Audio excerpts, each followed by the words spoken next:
All right, we should now be live. Okay, great. Thank you. So this is meeting Commissioners of Poolsville. It is February 1st, 2021. And all 5 of the commissioners are in attendance, as well as our town manager, Seth Rivard, and our town attorney, Jay Gullo. And we'll start out our meeting, as we always do, with the Pledge of Allegiance. And I'll go ahead and lead us tonight.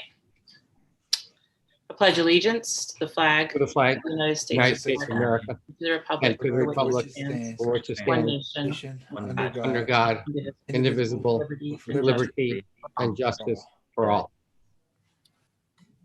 Thanks. Oh, I should have brought. So the first thing on our agenda tonight is we have a pledge. Thank you. Is we have our public hearing, and I have some official things that I need to read first. Is that correct? That is correct. All right. So good evening. We have a public hearing tonight on the application submitted by Fishpool LLC to designate the tract of land at 19825 Fisher Avenue, 19831 Fisher Avenue, 19901 Fisher Avenue, and 17825 Elgin Road, with the village overlay zone as outlined in section 3G of the Poolsville zoning code. This public hearing file contains the following exhibits: 1, application for village overlay zone; 2, copy of the Frederick News Post with the notice of public hearing dated January 13th and January 20th, 2021. The application, concept plan, and related documents have been available for viewing at poolsvillemd.gov. And since all meetings are now virtual, to be able to have spoken tonight, you would have needed to have contacted Town Hall by noon, February 1st, 2021. So I guess first, do we have anyone joining us?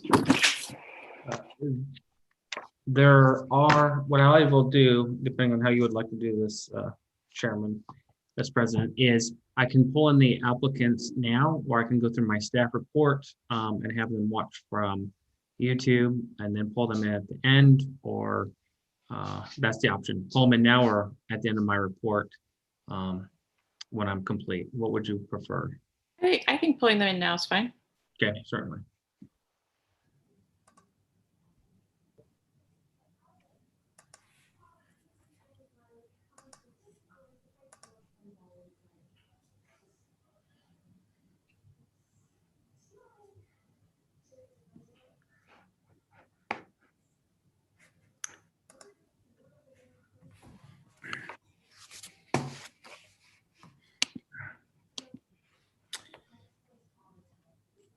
Welcome. Hello, how you doing? Madam Good, how are President? you? I'm doing fine, yeah, I'm doing fine. It seemed like we had a storm at our last hearing too, so we might want to put the word out. If we're having a hearing, there'll be a storm. More than a coincidence, you think, huh? Yeah, we wonder. Well, thanks for joining us this evening. Pleasure. So Jim and Billy, I will provide a staff report like I did at Planning Commission, and then you will have an opportunity to provide information to the commission as well.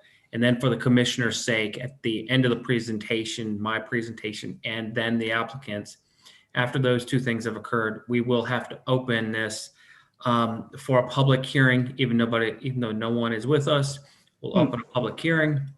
Is anybody here to speak? If there's none, close the public hearing and then vote, or you can table or delay or ask for more information. So those are the options before you tonight.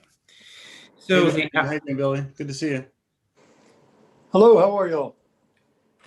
I see everybody's nestled home in their beds or in their studies, so that's good. Thank you. So this is an Hey, Seth, can I ask a quick question? Yes, sir. I see two names on there, Jeffrey Cenero and David Ager. Yes. Are they part of Mr. Clifford's presentation? They are. Okay, swell. Thank you. Yeah, this is Dave Ager. I don't have a camera. And Seth, just a piece of housekeeping. I will need to share my screen when comes to the applicant's presentation. Absolutely. I will certainly be able to do that for you. Thank you. Thank And you. I'm Jeff Sinero. I'm the civil engineer, and Jim Clifford said he doesn't want to see me, so I just put myself on there. That's because he went to Clemson, everybody. So I'm just That's getting right. Yeah, yeah, exactly. Let me pull up a screen as well while we're talking about this. My apologies here. Seth, you have scheduled us on 2 storm nights. We're starting to feel a little picked on. Well, maybe it provides, you an opportunity. Let me, there we go. I will bring up their proposed plan. You should be able to see their proposed plan there. The applicant is proposing to build 62 new homes on this property, which fronts on Fisher Avenue and on the corner of Fight, adjacent to Town Hall. The 63rd home, where you can see my mouse and scrolling hand, is the Willard home, which will remain in its current status. The existing commercial use, single-family home along Fisher Avenue, and the agricultural buildings that see on the site today will be removed. They are utilizing the overlay zone. This is why they're before you, because this has a zoning implementation and instrument piece for you. I will read something that's in the staff report that's important for the record and why they're utilizing it in this, why this project fits the perspective of the overlay.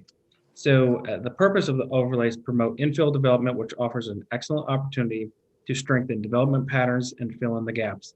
Vacant and undevelopable lands interrupt the street wall and prevent suitable definition of the street, a condition commonly referred to as missing teeth. Infill projects will visually unify the street through the development of these properties. The best infill projects are characterized by good design, both in terms of architectural and linkages with the surrounding neighborhood. With good design, these projects can help improve the area that is thriving or reinvigorating one that has declined over the years. There's no decline here, but it's definitely opportunity to build that streetscape. So to start with, there are several pocket parks within the neighborhood and elements. The first is over here on the west side next to John Poole House. It's about an acre in size. They provided 16 structured parking spaces. By structured, I mean there's going to be grass over it, but there's going to be a substructure which will support vehicles. You see this in front of Town Hall, the diamond patterned brick pavers that facilitate grass to go through them. That's an example of that type of structured parking. It also provides to keep context to the historic house, so there's not existing brand new homes up against next to it. Along the front of Fisher, where there's this entrance here onto Fisher into the development, this is a view shed. This was important to the Willards, they stated, so that you could see home 63 right here, which is the Willard homestead. So that's why you have this visual open area and this little vicinity here with a pocket park area as well.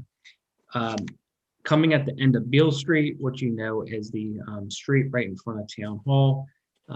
They're going to terminate into this little pocket park here, which will have some playground equipment in it. So it'll create a nice visual tie into there. Adjacent to Town Hall, up above where you see my mouse, if it's tracking properly, is this open space, which will be a reforestation area. So it'll provide some sort of gentle buffer space between this U-shaped row of homes in this location here.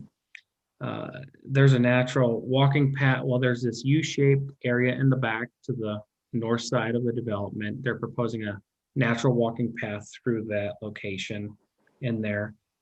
They have these 2 elliptical cul-de-sacs in the back of the development that also have open space area, and that allows all the homes to front onto a green space and have most of their backs also in a green space as well.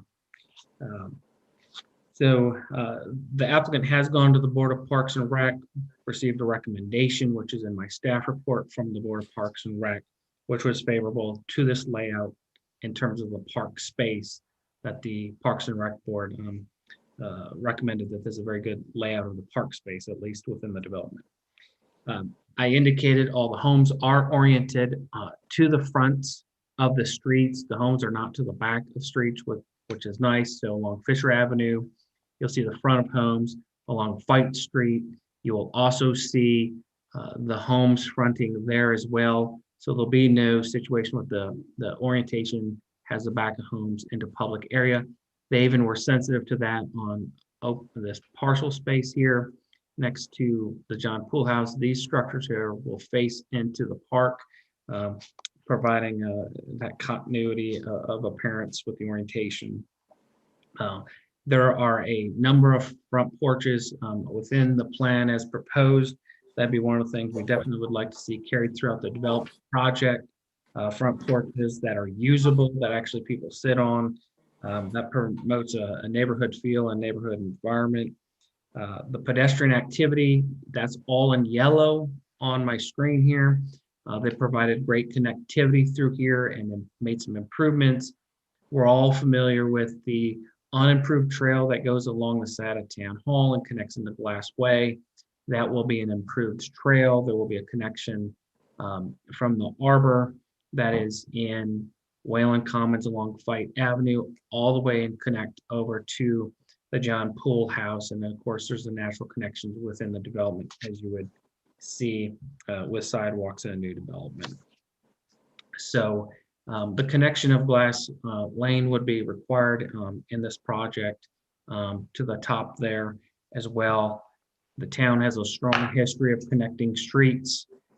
There's several examples. We've extended Wooten into Seneca, Dr. Walling, and to that development, Spurrier Avenue was connected to Willard over the years. Oxley Farm and Bottomer are being connected into Westerly Grove. Hoskinson at one point was also extended into Hunter's Run. So this also provides a redundancy access into TAMA 1.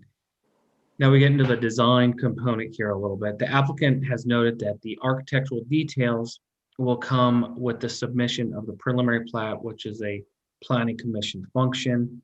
But the applicant has committed to not using certain materials, such as they will not use plain concrete block or decorative block, synthetic brick, vinyl, aluminum siding, wood panels, T111. You see that sort of on sheds more or less, and that there'll be no stucco panels in that regard.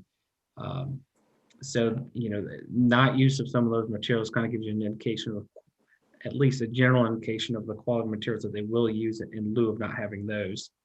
One of the things that will be considered with the preliminary plat and will need to be required as part of the recommendation, not only that connection I mentioned up in Glass Way, but parcel A next to John Pool House, parcel B, which is next to Town Hall at the end of Beale Street, being dedicated to the town of Poolsville as public parks.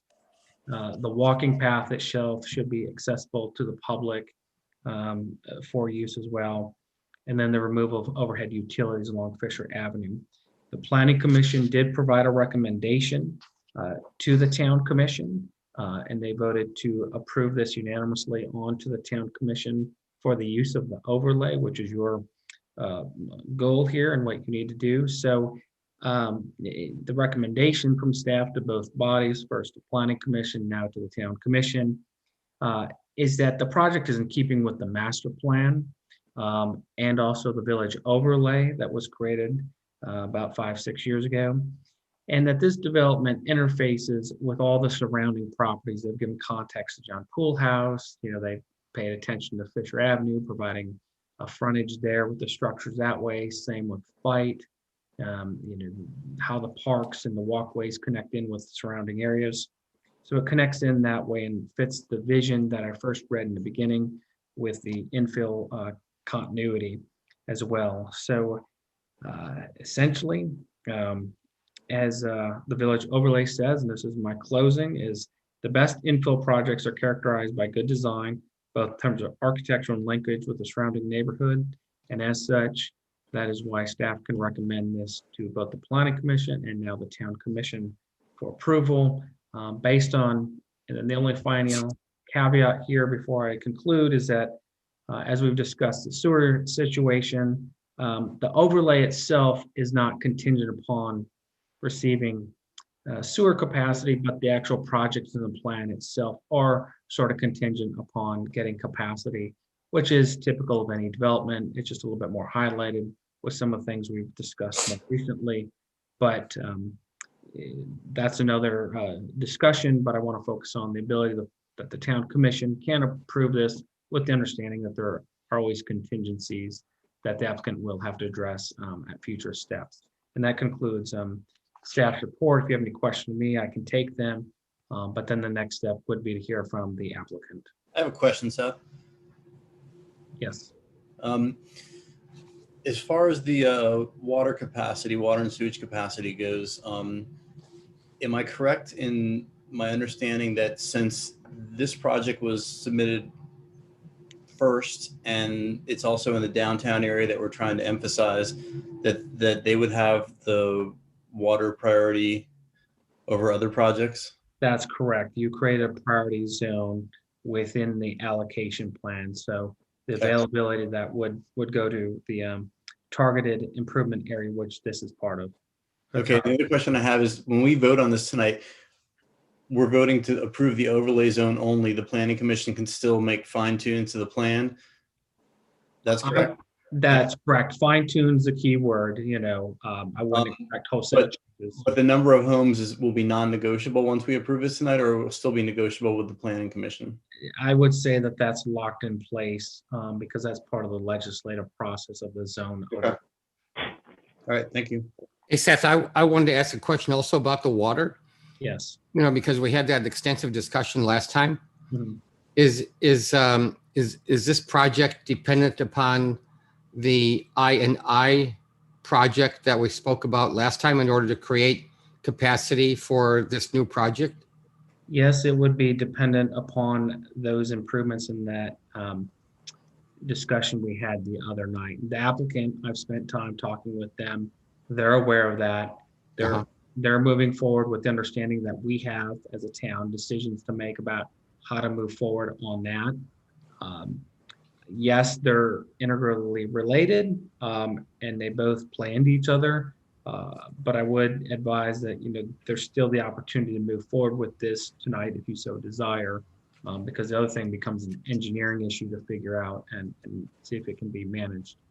Yeah, I'm just wondering about, and I don't expect this to happen, but I'm just wondering in case the absolute worst happens, and when we go forward with that I&I project in order to create capacity, and then, like I say, the worst happens and we don't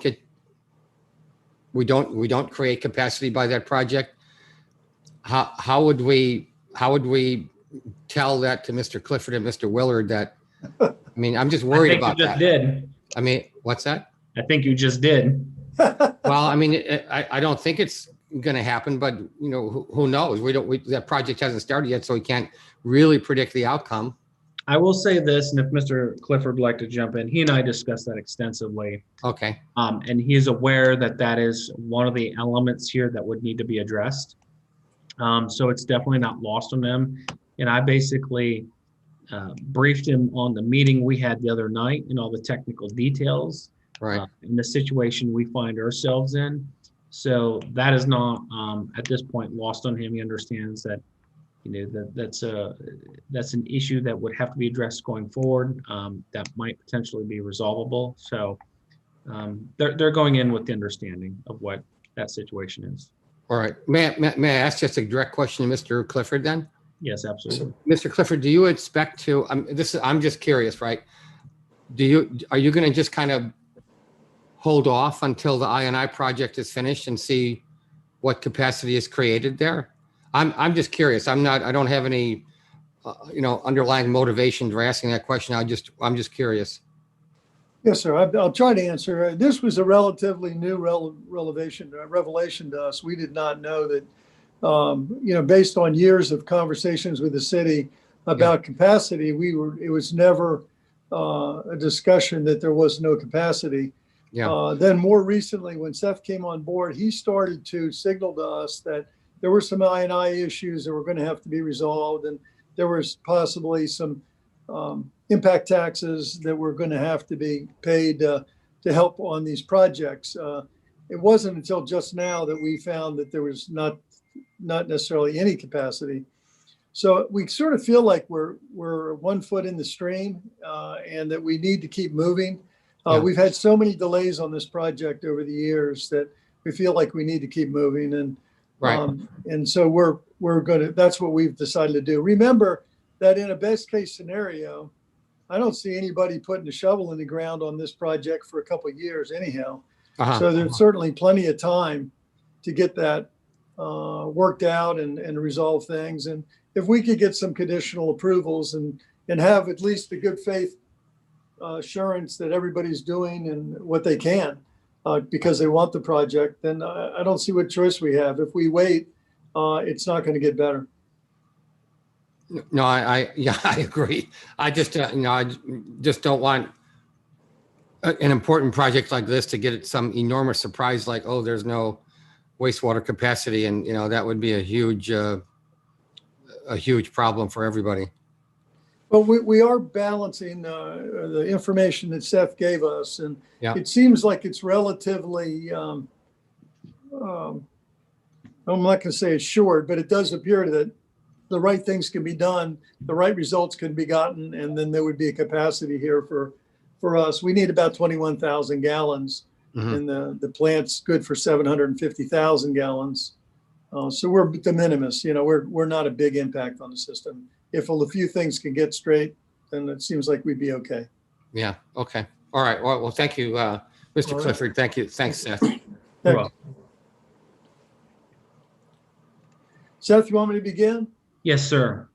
All right. My name is James R. Clifford Sr. I'm a senior member of the Clifford, DeBelius, and Boynton law firm down in Gaithersburg. We've been around for about 40 years. My home's on Cattail Road. I've been in Poolesville and around Poolesville for quite a long time. My son went to Poolesville High School. This is a home cooked project. Billy Willard and Billy's family, we learned a lesson the last time through. A couple of you were on that commission. We don't really want strangers coming in and designing this project. The Willards felt this was something they wanted to design. And so we built it from the ground up. So Billy will be talking at the very end. Dave Edgar has already spoken with Townscape. And Jeff, I know you went to Clemson, but we have to acknowledge you're our engineer. And you can introduce yourself as you with your company when you're ready to speak. But that's our team. We've been working together for quite a while. We've spent the last 2 years building this project from the ground up, meeting with the citizens, meeting with historic groups, meeting with the moms of Poolesville and a few other folks. And we think we've really come up with a project that was what the Planning Commission and the commissioners had in mind when they talked about the overlay zone. In fact, if you read the overlay zone literature, it seems like they're talking about our project. Which is not a mystery because we were knocking about when they were trying to decide what to do with overlay. We're here tonight only for the designation. We need the designation because we have a piece of property, and this is one of the qualifications, that's half commercial and half low density residential. To honor the zoning line right down the middle of our property would give a very weird looking mishmash of a development, not nearly what it could be and should be under the overlay zone. So we've come to you tonight basically to ask for that. For eligibility, the code says property zoned commercial are eligible to apply for this designation. Well, that's us. Eligibility may be extended to properties that are not zoned commercial. That's us. Provided that they are contiguous, that's us. And two, in part of an overall plan for the commercial property application, and that's us. So eligibility wise, it was as if it was written for us. The designation has to be done by the commissioners. You all have to make that decision. You get a recommendation, of course, from the Planning Commission, and they seem very excited like we are about this project. And they came forward and expressed their excitement by giving us a unanimous decision. I think Mr. Radigan has made it very clear, and we understand it completely, that he can't wait to sink his teeth into this project, that we're on the preliminary stages of things. And he just wants to make sure that it gets back to him, to the Planning Commission, and they get to really roll up their sleeves on it. And we welcome that and look forward to that. We did do an awful lot of work on this, and so there's no surprises.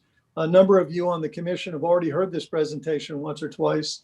And so we're not going to be long-winded about it. I've already been long-winded. I'm going to go ahead and stop right here and tell you that we believe that we qualify. We think it's in the best interest of the town to let the overlay zone be used as the tool to do the best job possible for this subdivision. And now I'm going to turn it over to Dave. He's going to give you a brief description of the project. And then if our engineer has anything to say or any questions to answer, he will. We'll answer questions. And then Billy, if you want to talk before questions or after questions, I'll leave that up to you. All right. Thank you. Thanks. This is Dave Ager for the record with Townscape Design.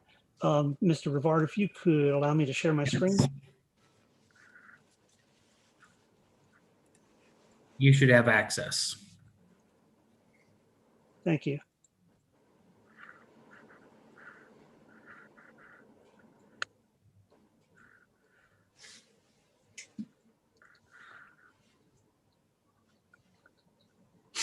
If I did that right, you should be looking at a picture of the Willard House.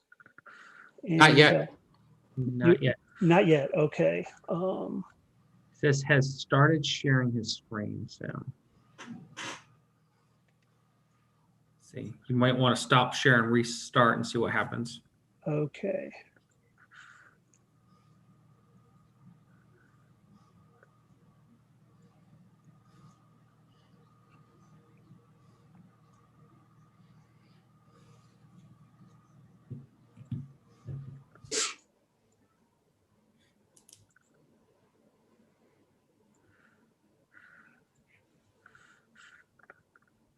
There we go. Yep. Okay, very good.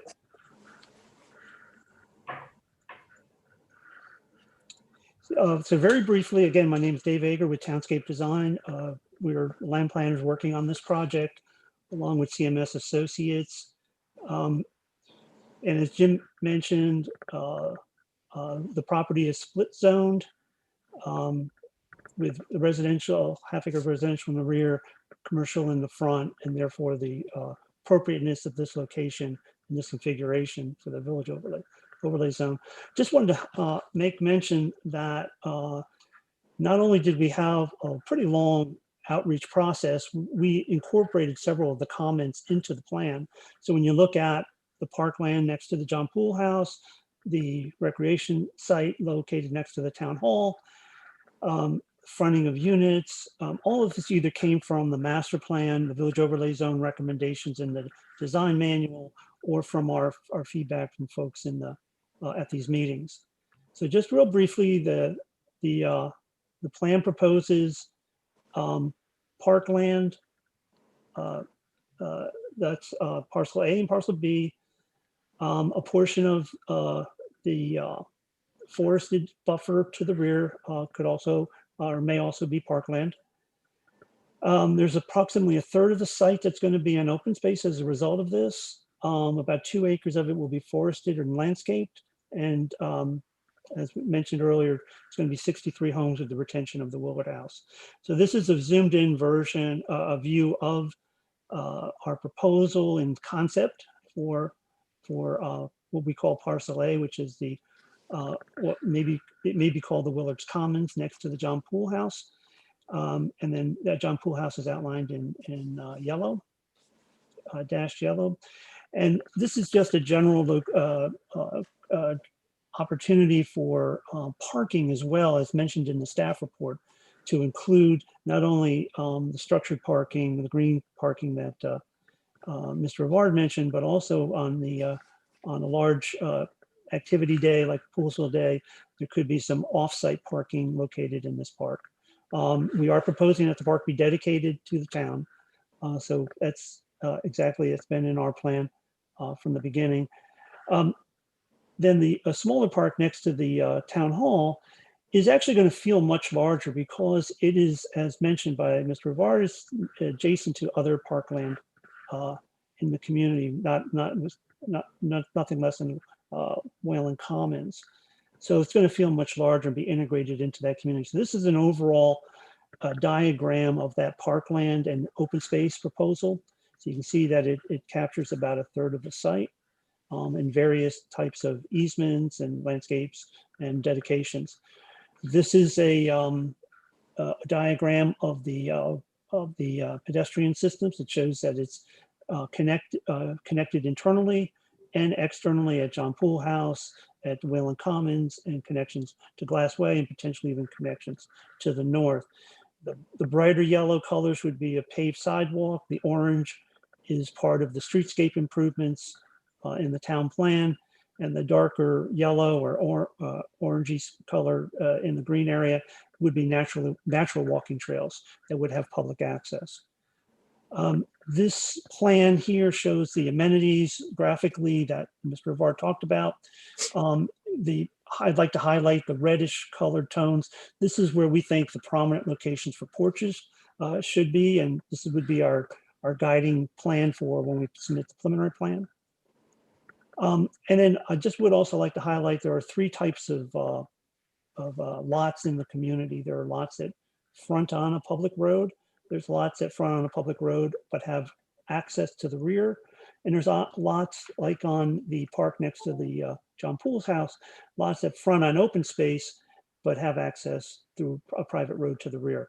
So they all have porches or front doors facing the front of the lot. But I just wanted to kind of make that point that we do have lots in this plan that will be fronting on open space. So it's been mentioned a couple of times. I just want to highlight again that the plan is consistent with the comprehensive master plan recommendations. It emphasizes the town center. It highlights the cultural and historic features in the area. It will implement some of the streetscape items, supports the housing goals because of the use of smaller homes that are at a different price point than some of the larger homes in the community. As Mr. Clifford mentioned, it meets all the locational criteria. It conforms with the purpose and intent of the overlay zone, which has been mentioned by Mr. Rivard. And it, as outlined in our report, the proposal complies with the standards of the design manual, and it's compatible with the surrounding land uses. We have, again, homes fronting on streets and parkland, and we use buffers, forests, and landscape areas to provide compatibility with single family neighborhoods. So this is the summary map. I'm going to stop at this point, and I'm obviously available for any questions or comments. And at this point, maybe turn it over to Jim Clifford to continue the conversation. Oh, hi, this is Jeff, and Mr. Maegger was speaking. Yeah, just a couple of questions. Sure, please. Yeah, you mentioned the homes. Do you have an idea of what the square foot of the homes will be? Yeah, I can take those questions if you want, or Dave can. What would you prefer? Oh, yeah, whoever knows the answer is fine with me. And also curious as to will all the homes have a garage? Yeah, let me flesh that out, because we did kind of jump over that. This is not your typical community. It's a very small footprint house. These are houses that run between 1,200 and 1,800 square feet, maybe bumping up against 2,000 if certain options are thrown in. They are typically first floor master bedroom. They're intended to serve the community as it requested during our last set of hearings. They really wanted to see something for first-time home buyers and for move-down home buyers.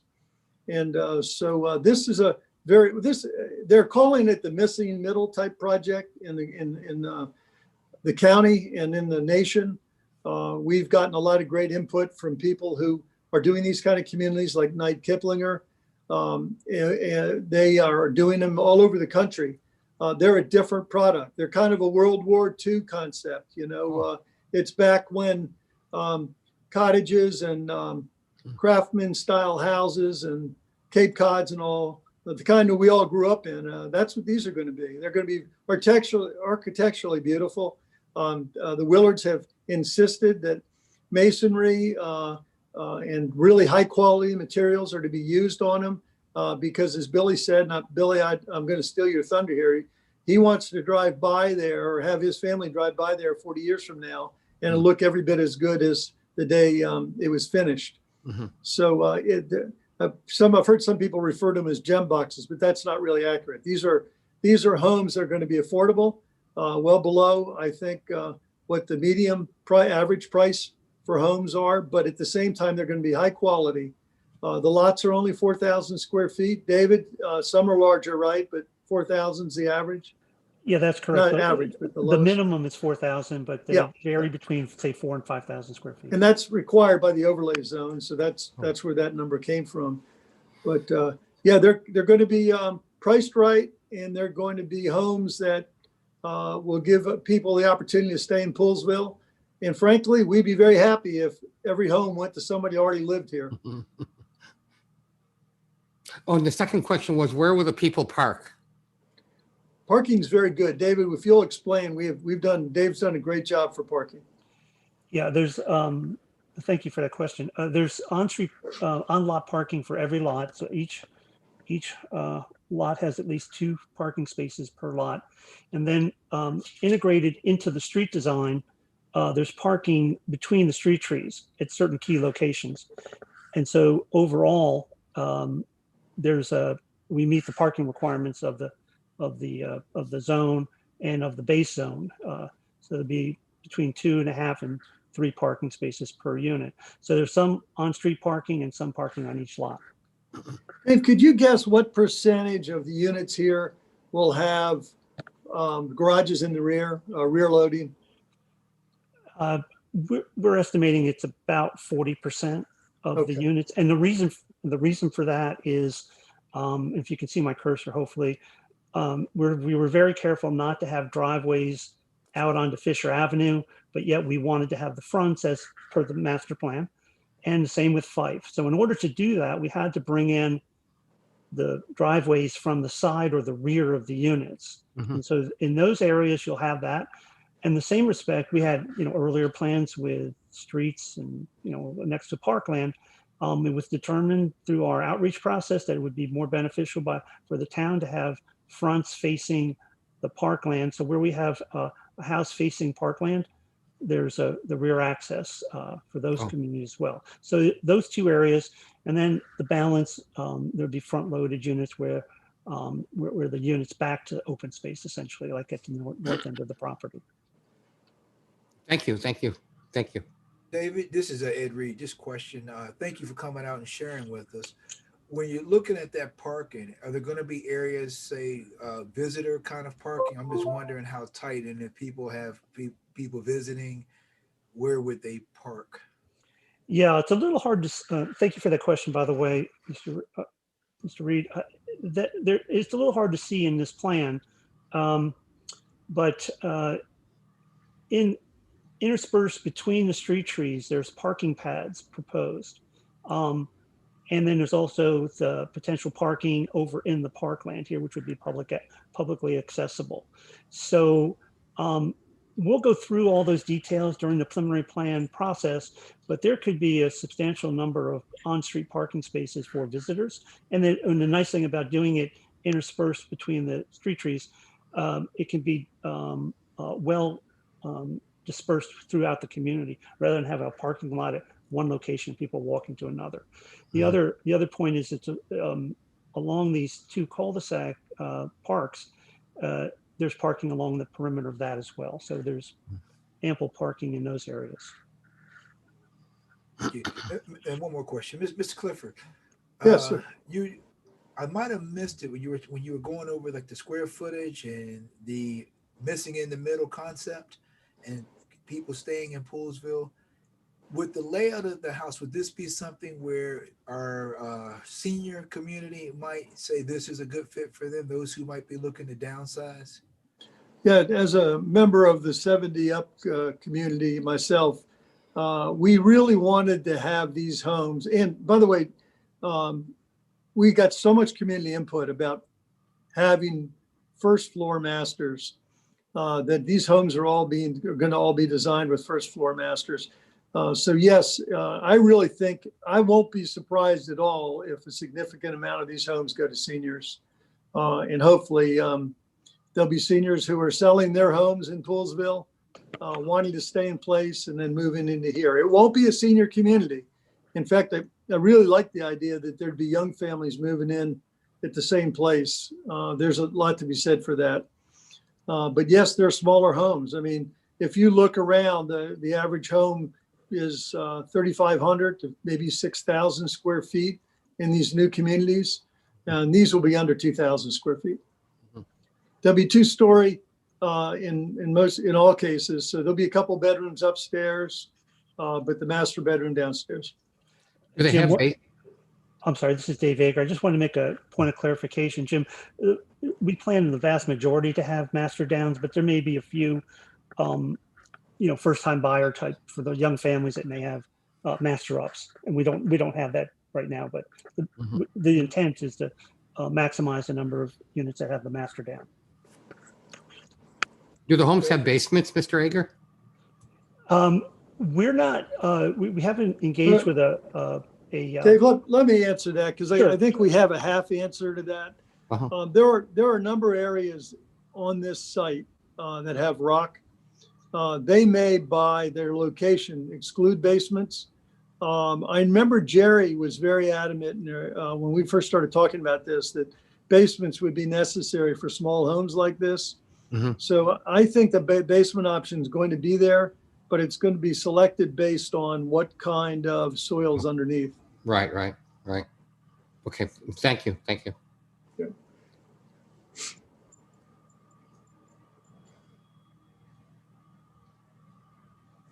Hi, this is Carrie Cook. Again, thanks for being here with us tonight.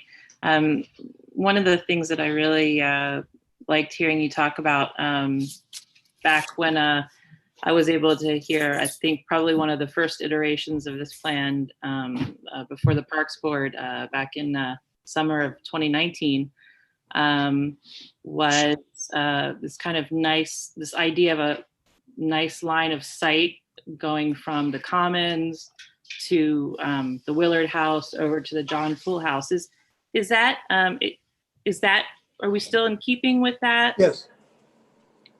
Yeah, theoretically, Carrie, you're going to be able to stand in the portico there in front of Town Hall and look straight down that street, see Aunt Tattie's house, see the Willard House, and then be able to look on beyond to the Poole House. Dave's tried to keep that opening. There might be some tree interference that might keep you from taking a straight shot look down, but the intention is there is a corridor that goes straight from that portico straight down to Poole House. Great, thank you. Earlier in the discussion, I think Seth mentioned there were some agricultural buildings which were going to be taken away. Is that the like the garage that's behind the White House? Oh, I see. Oh, yeah. Okay. Yep. Oh, that is. I don't think it's Dave, does it include the garage? I think it's the two agricultural buildings. I don't know if it includes the garage. Okay. Dave, does it? Well, it's right now, the plan proposes that the shed, what's identified as the shed, would be removed, and the garage and the existing garage would be removed. Okay. But again, we can refine that if we're. But I believe David, Billy, speak up. Is there another garage? Isn't there one a little closer, almost attached to the house? No, there's not. That picture, guys and gals, Okay. is a little bit deceiving, and it went away. But the block building further back to the north actually was the building my father built in the late 50s, early 60s. It's just a center block building. Actually, he could get 3 combines in there in the early 60s, and we can't get 1 combine in there now. And then the other, it says X garage, existing garage. Yeah. That is kind of closer to the house. And I believe the plan currently has that going away also. Yeah. Okay. Thank you. We have left the viewscape wide open in front of the Willard House. The Willards are going to continue to own the Willard House. And it's very likely they're going to also own the lot and keep that lot that's next to the Willard House between the Willard House and the John Poole House. There's another lot there. Oh. Yeah, I don't think the Willards want to sell that. I think they want to hold on to that. Mm-hmm, mm-hmm. Can't say for sure though.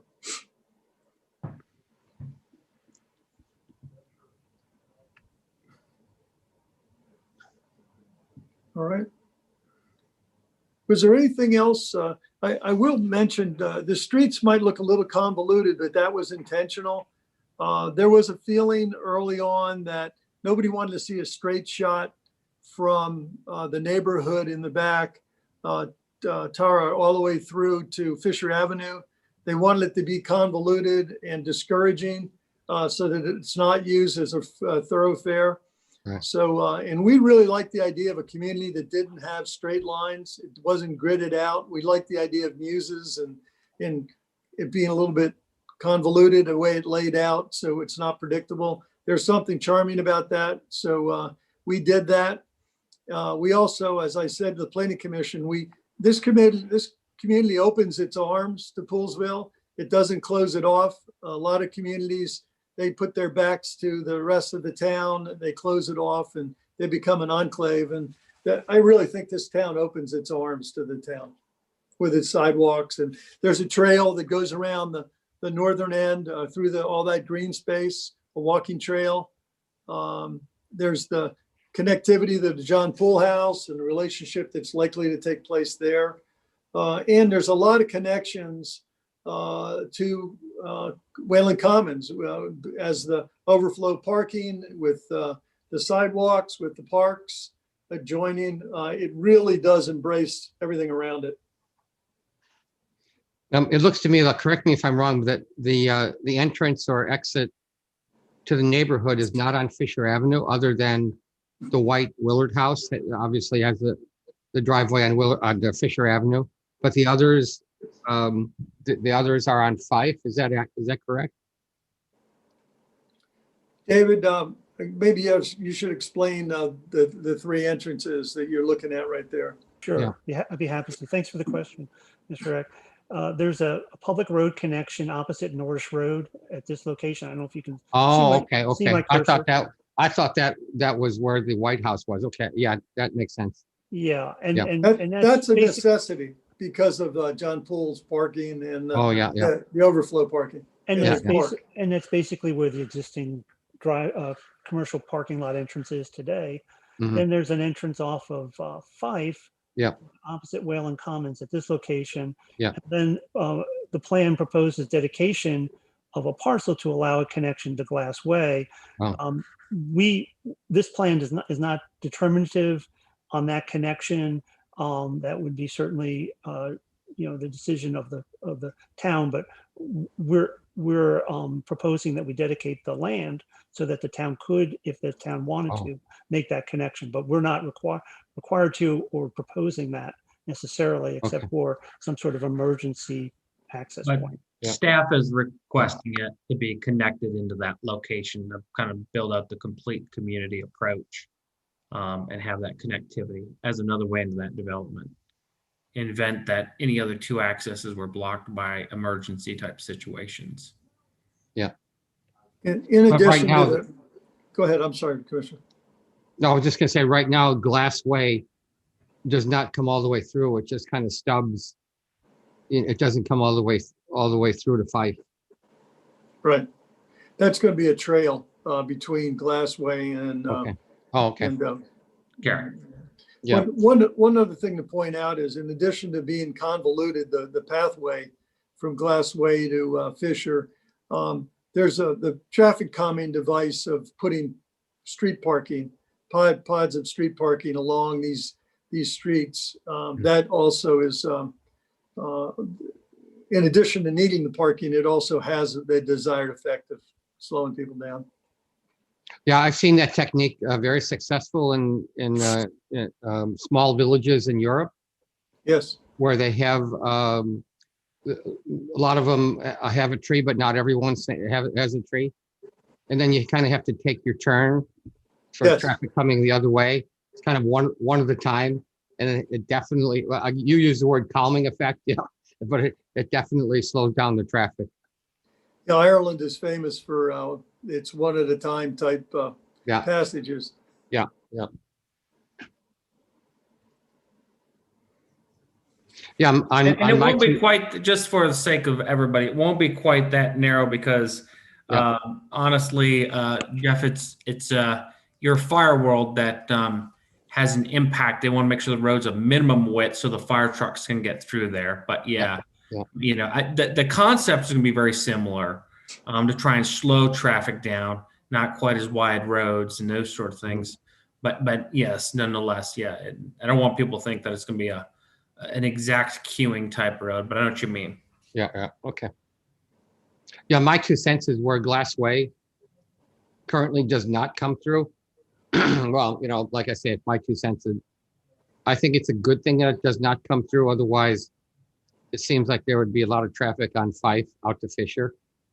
And I don't know, not that I commute anymore, but it does seem that sometimes, let's just to say, if I'm at Dunkin' Donuts and I want to go out right or left on Fisher Avenue, sometimes there's cars there. Of course, now the whole situation with the ferry, the traffic is less anyway. So, Well, but and anyway, on a yeah, point, I'm sorry, Jeff.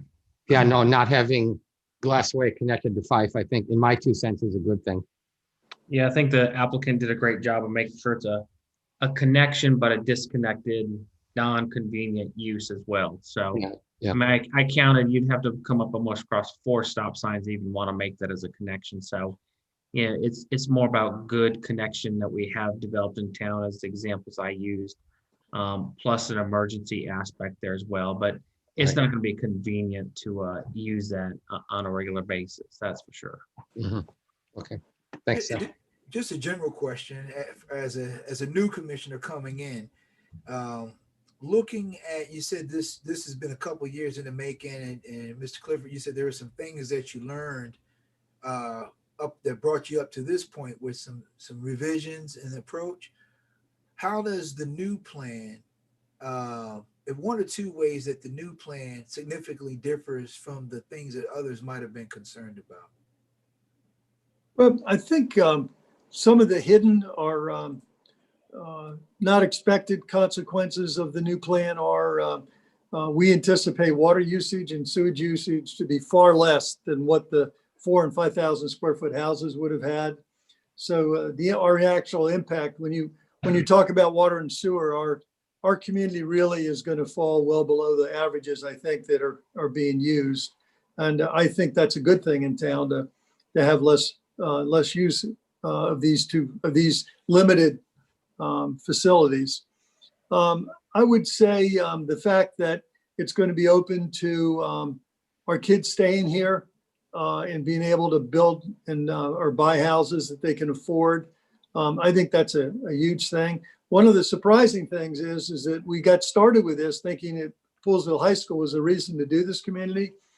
And we've ended up with a community that's not going to put any kids in high school probably because they're going to be either first time home buyers with babies or they're going to be seniors who've got that out of their system. So those are 2 things that I can think of off the top of my head. The other was I really loved, we found that the planning, the park commission were just wonderful, fantastic, creative minds. And we met with them 3 times. This is a very park-centric development. And they gave us a tremendous amount of great input, real practical input. And then we were able to test out their different ideas on the community, and the community fine-tuned it a little bit. Like the Moms of Poolesville asked us to move the park closer to the vision line. If you were in Whalen Commons, they asked us for a different kind of a park or a playground. The folks from the Medley District were wonderful too. We met with them 3 or 4 times, sometimes overlapping with the parks folks, and they gave us some great ideas like the Commons, the Willard we call it the Willard Commons on that side of the project, and facing the homes onto Willard Commons. That was a great idea. I think it's going to really play out very well. It's going to be nice. Just stuff like that wasn't, ever considered or thought about. In fact, I don't know that we ever got to the Parks Department or the Parks Committee under the first plan that went through. And that was a huge mistake by the builder because this really did need to be built from the ground up. And the best place to start was really with the historic folks and with the parks folks. With that, I think we have really sound footing for this plan to work in town. I would add too, I think just the general layout and the feel are much better than the original plan. Yes. Yes, sir. My recollection, like, not that it matters much, but the original plan had quite a bit less green space and substantially more homes. And this plan has, and the homes were larger, and this plan has the right size homes, much more green space, of course, walking spaces, and fewer homes. And, you know, so the two plans hardly even compare. I agree. This one is monumentally better. I agree. I do appreciate that I think it was you, Jim, that was touching on this, the lack of straight lines. The original plan, to my recollection, had lots of straight lines, and it was just kind of like, in my mind, kind of unimaginative. And this is kind of the opposite of that to me. Yeah. Yes. All right. Well, thank you, Mr. Clifford. My last question, and I think I'm pretty good after this, is this. I know that folks who have their eye on the environmental impact and taking those things in consideration, what would you say to folks who have that looking through the environmental lens? Commissioner Reed, the only environmental things that I can remember being talked about during the first set of hearings under the old plan were water usage. I remember Carolyn Taylor having a fairly big presentation about water usage. We a good sized dairy farm is would have far more water usage than this development. The development really will be downsized in scale because we kept hearing, give us a scale that fits, give us a scale that fits. So this has that reduced scale. And I think the water usage is going to be significantly less than it would be in a normal community. So that's one point. The other is we're not doing anything off-site when it comes to forestation. It's all on-site. I think that's a wonderful result. And that'll help quite a bit, I think, environmentally, that it ties into other tree canopy and other green areas. So it kind of maximizes the effect because although we're calling them pocket parks, they're really connected to bigger pieces. I guess the only other thing I could think of environmentally that was discussed was stormwater. And maybe Jeff, this is a good time for Jeff to talk about stormwater and tell you what the plan does with stormwater. Jeff, could you weigh in on that? Sure. Jeff, okay. No, I'm here. Dave, do we have a plan up that's a little bit better to see that, or? Yes, just give me a sec. I'll get that up for you. So basically, as Jim had mentioned earlier, the soils out here are not very conducive to infiltration. In fact, there's a lot of weathered rock, high elevation rock out here. So we have to do everything what we call filtration. So everything has to actually not filter back into the ground or infiltrate back into the ground, but we have to filter it within the facility itself, which you see here in the concept of what we have is the blue of facilities throughout the community, and they get piped within those orange, basically we have the underground orange stormwater pipes down to the pond in the community down Glass Way. That pond was actually designed and created to handle the water quantity or the actual control of the flow of the water for this side of the property or this side of the community, as well as the community that the pond exists in as well. And so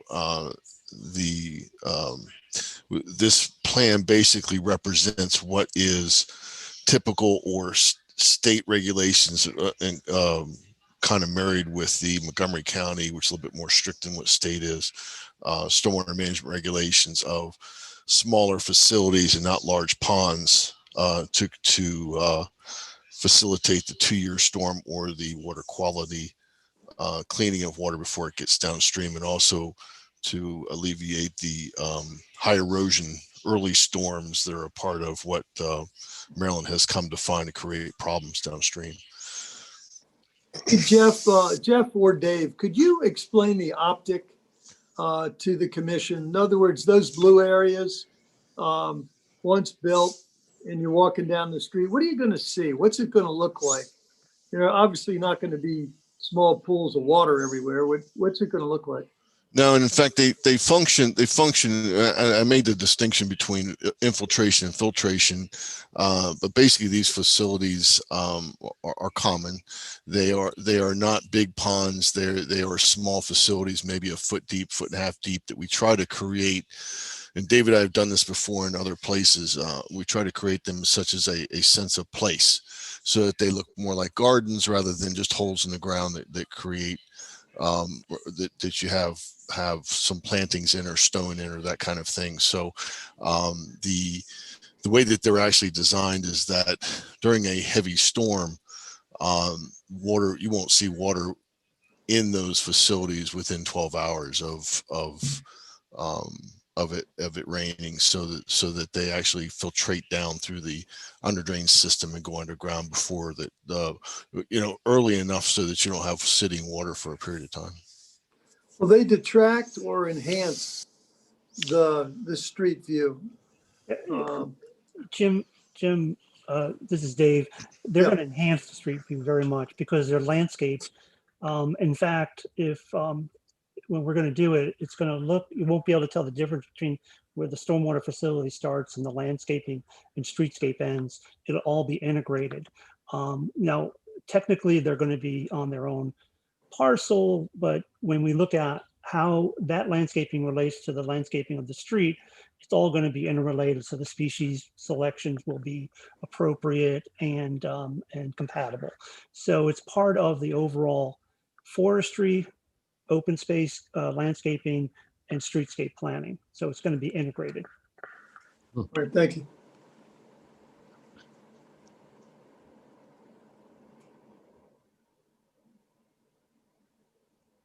Would you mind talking a little bit about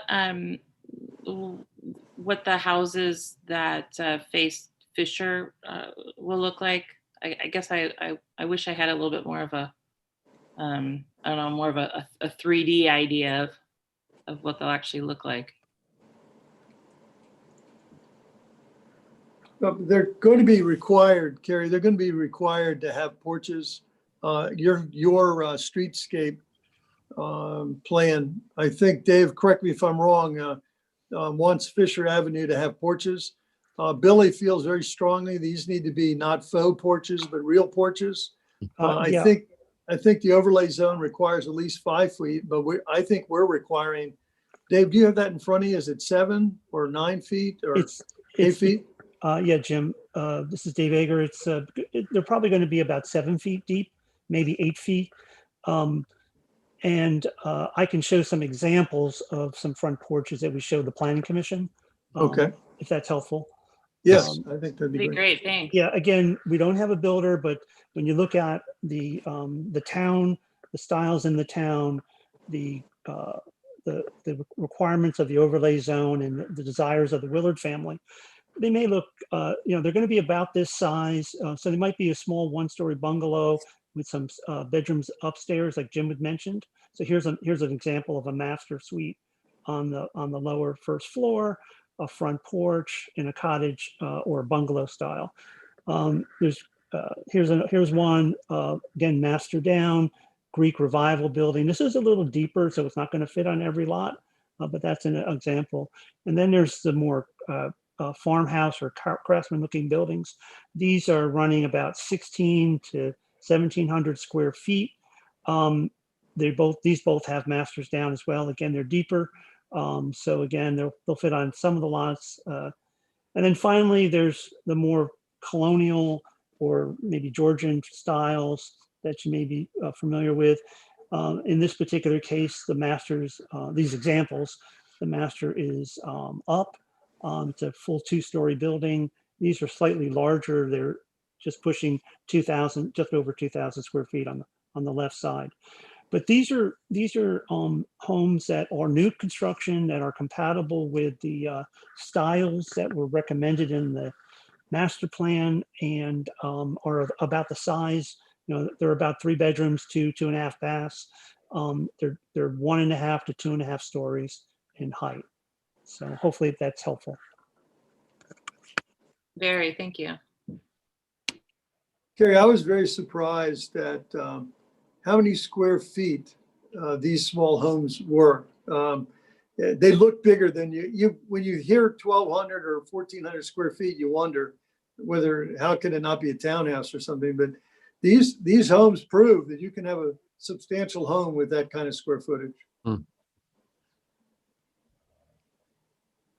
Well, I used to live in Northern California. If you had a house that was 800 square feet, you felt like, you had made it.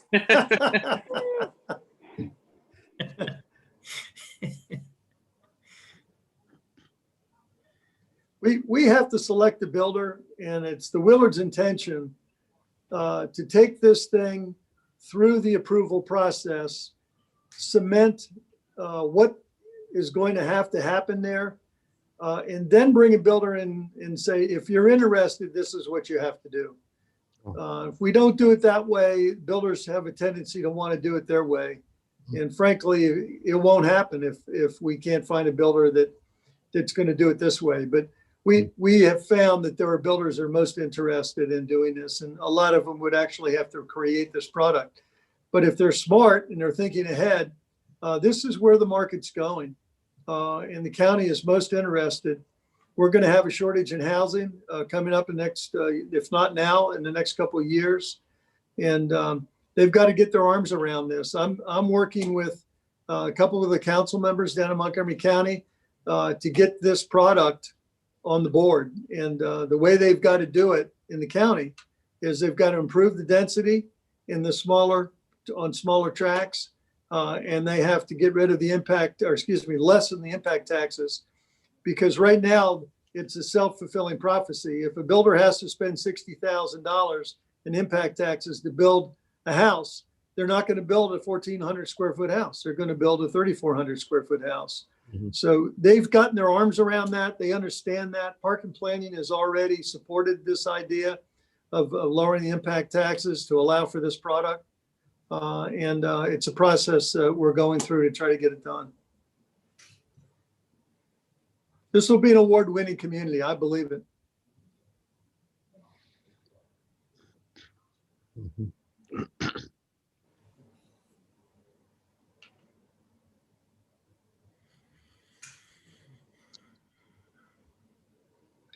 Any other questions? I don't have any more questions. Thank you very much. I very much enjoyed the presentation.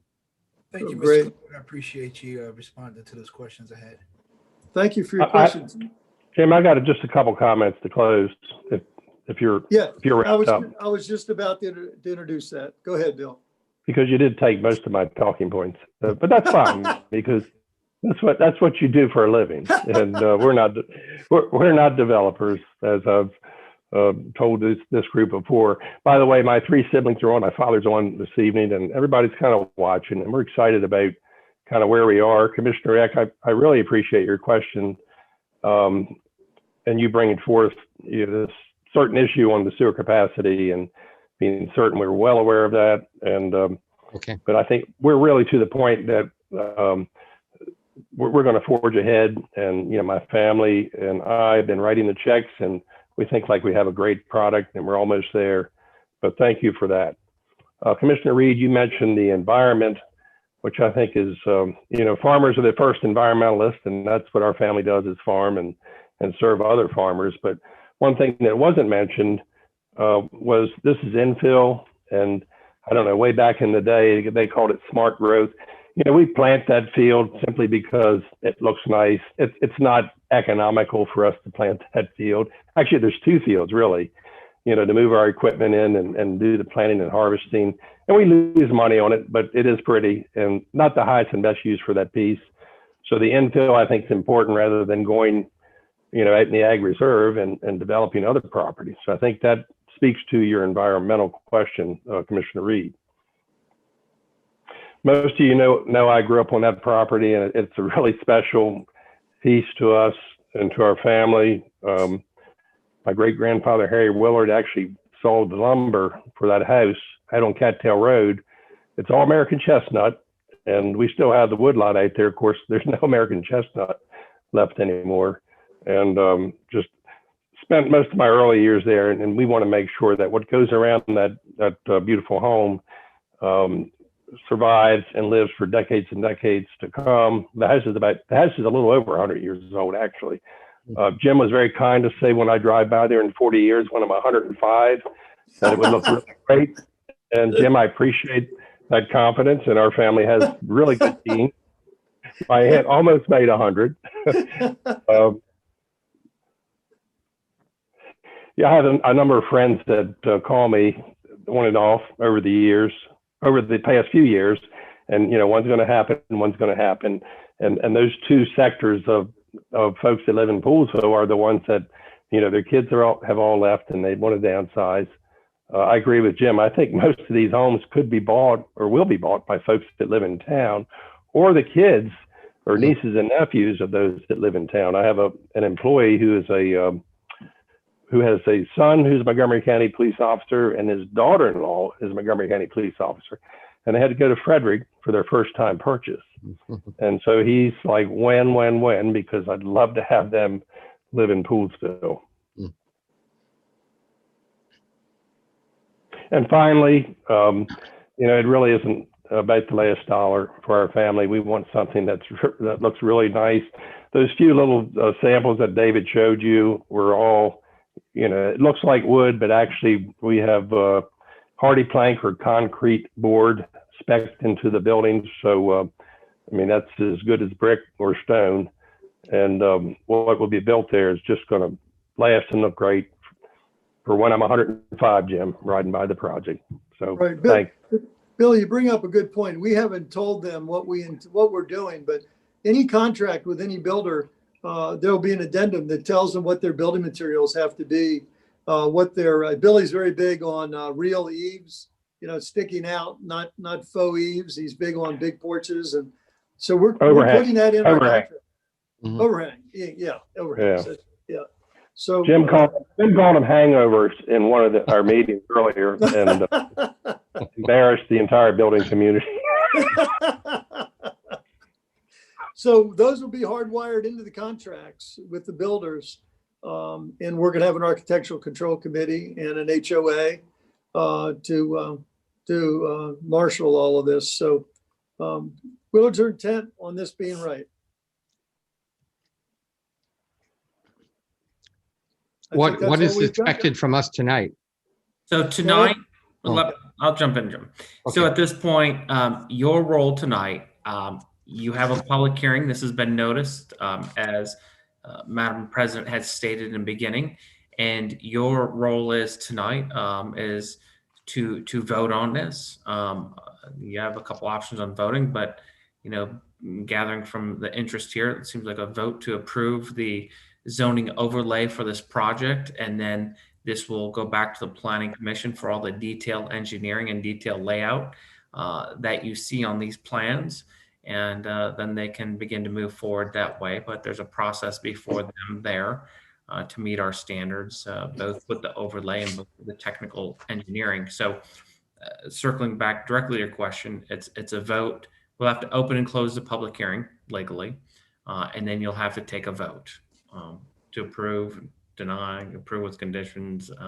Did any public people register, or are they on the line? There's nobody who has signed up to speak. Really? Nobody signed up at the Planning Commission as well. It's not as if people are unaware of this, because they've actually been to the Board of Parks and Rec, which you are aware of. Sure. To get that recommendation on the park space. They've been to the Planning Commission. So November, December, and now here we are in January. So there's definitely awareness of this out there, but nobody has. Yeah, and that does surprise me a little bit that nobody joined on to share their opinions. I think we've met with everybody. Possibly so, yeah. Very possibly. Yeah. But our request is the overlay designation be approved by the commissioners. Mhm. It gives us the flexibility to do a community like this. So I guess what we should do now is thank Jim and Billy and David and Jeff for joining us tonight and giving us another thorough presentation. And then we should officially close our public hearing. We'll actually have to open it, make a Oh, I'm vote. sorry. Okay. Open it. Anybody to speak on it, hearing none, close, and then a vote. So we don't vote in the public hearing, we vote in the non-public hearing? That's correct. That's correct. Because you're opening it for the public for them to Okay, speak. but we're still on YouTube, right? It's not a closed meeting or something. No. Oh, okay. Okay, well, thanks. Yeah. What happens is, let's say there was public here, you would vote now. Yeah. Open it for public hearing, take what's called testimony of the public, hear everybody's comments. And then once you're done with those, you'd close the public hearing. There's nobody else to testify. Yeah.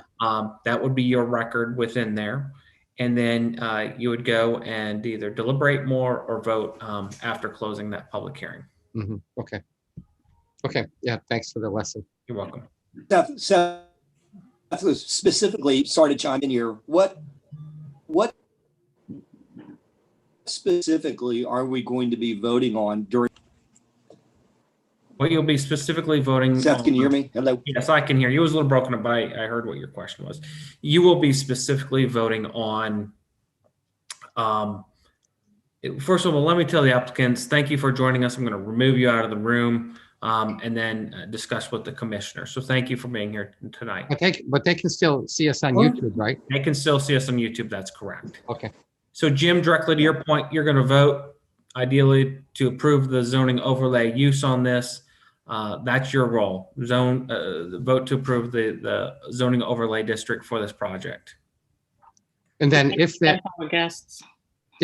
was voted to be approved, then the planning commission, it goes back to the planning commission for them to do any Yeah. So what additional happens work is with the Clifford and the Willard family? yeah, I'll tell you. Let me focus in here. I don't know what happened. I may have accidentally. Okay. Let me get the rest of those out here, please. Okay. This thing bounces around as you move people out. All right. Let's see. All right. So what happens after this? Let's say you vote to use a zoning overlay. This all now remains in the jurisdiction of the Planning Commission. This is only a conceptual plan. There's not a lot of detailed engineering beneath this, so just enough for them to figure out how the layout would work on the land. Now they've got to get into the specifics of engineering this down to the correct width of the roads, the depth, the profile of a gravel, then, the base asphalt, the finished asphalt depths, all that really technical things, how everything's going to flow on the site, where the sewer lines are going to line up, those sort of things, installation of that. So think of tonight as the blueprints you sort of see when you go online and say, I want to find a house. That's just kind of real conceptual, but the blueprints are where's the plumbing going to go? Where's the electric outlets going to go? That's what happens at the Planning Commission, that level of detail. So all that will be with them. But you've allowed the applicant to use a zoning overlay for this creative use.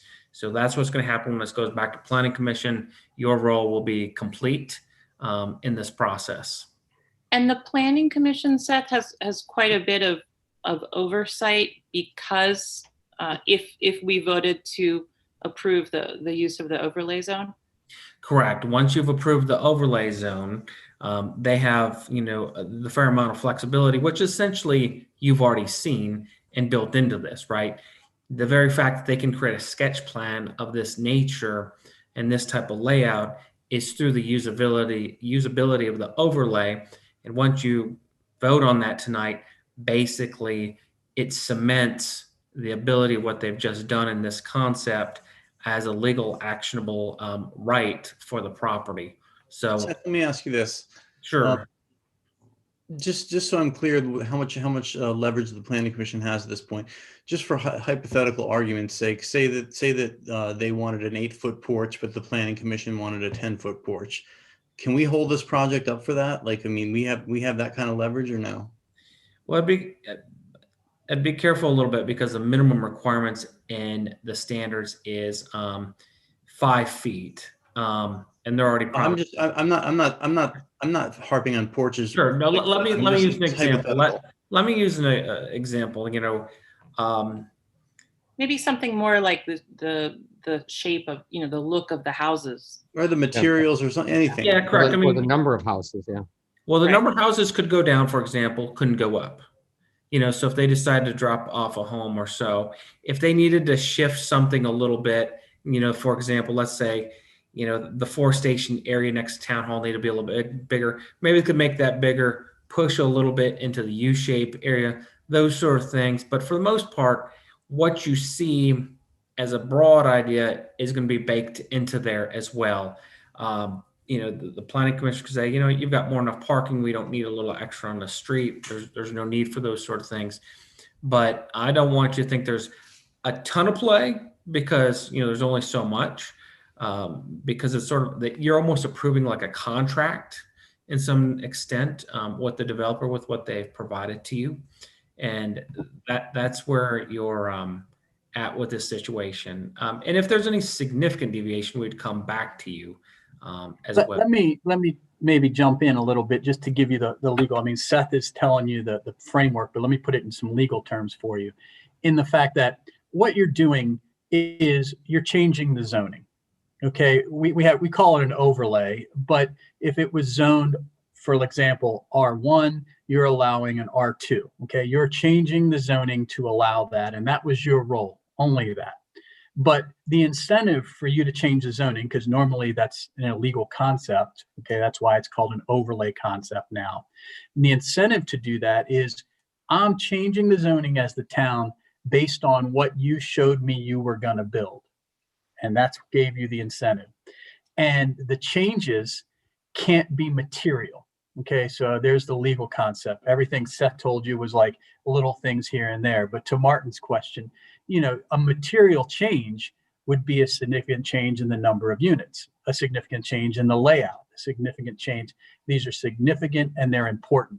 So when you come down to porches being 5 foot or 7 foot, that's not material.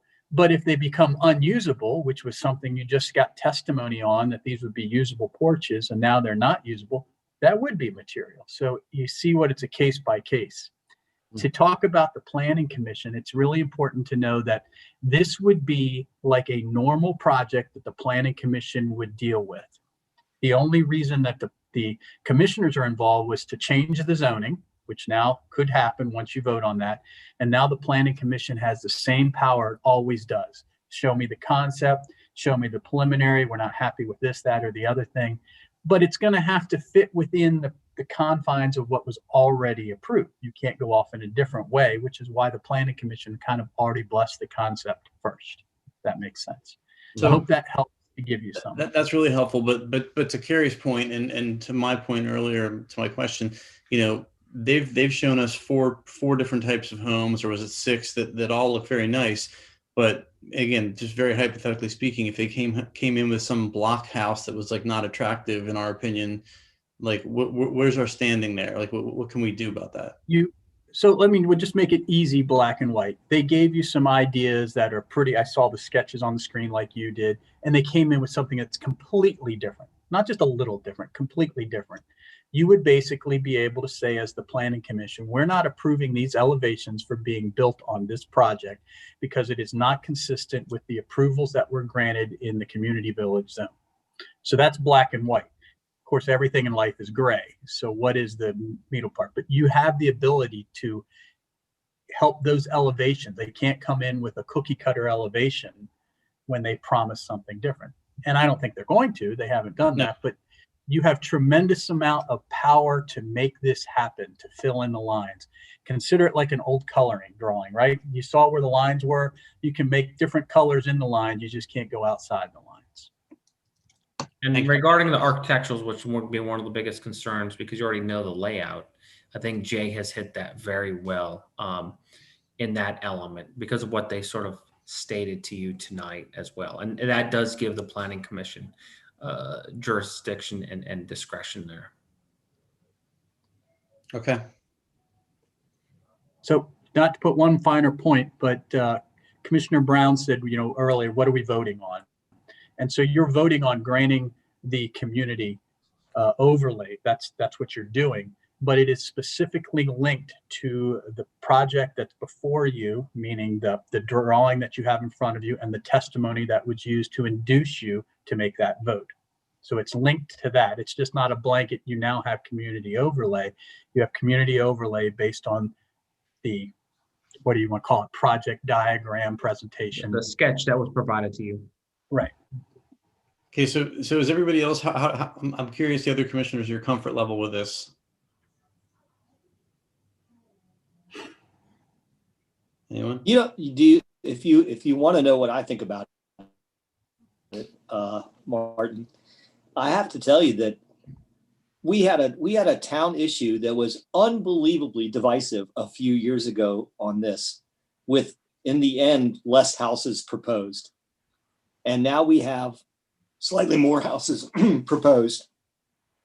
And we're getting ready to vote on granting that use of the overlay in one night after one planning commission meeting and then one commissioner meeting with 0 people weighing in from the public.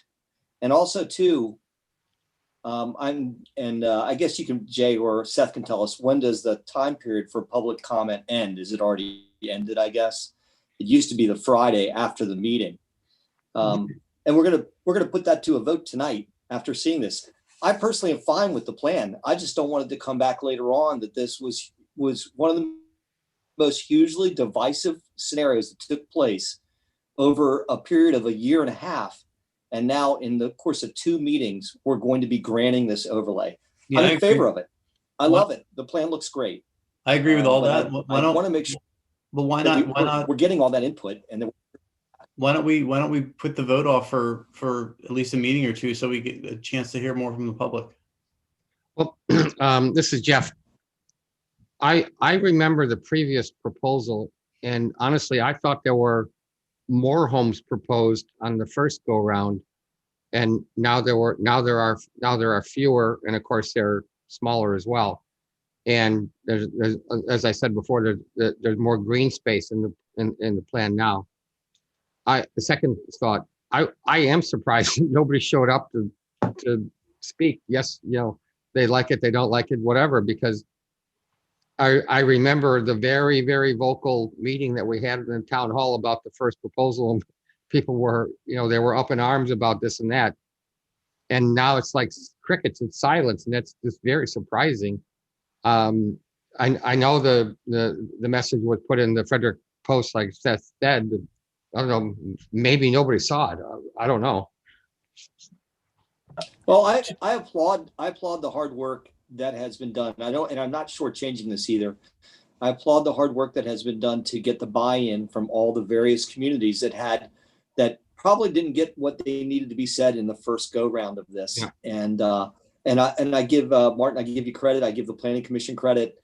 Everybody's worked hard to try and reshape this so that when they came back to bat again, that the right pieces were in place. And I'm really hopeful that's the case. I would say I'm uncomfortable voting for it tonight. I'd like to have it be, I don't want to pull a Jerry and say I want to pull it off, just to put it off just for the sake of putting it off.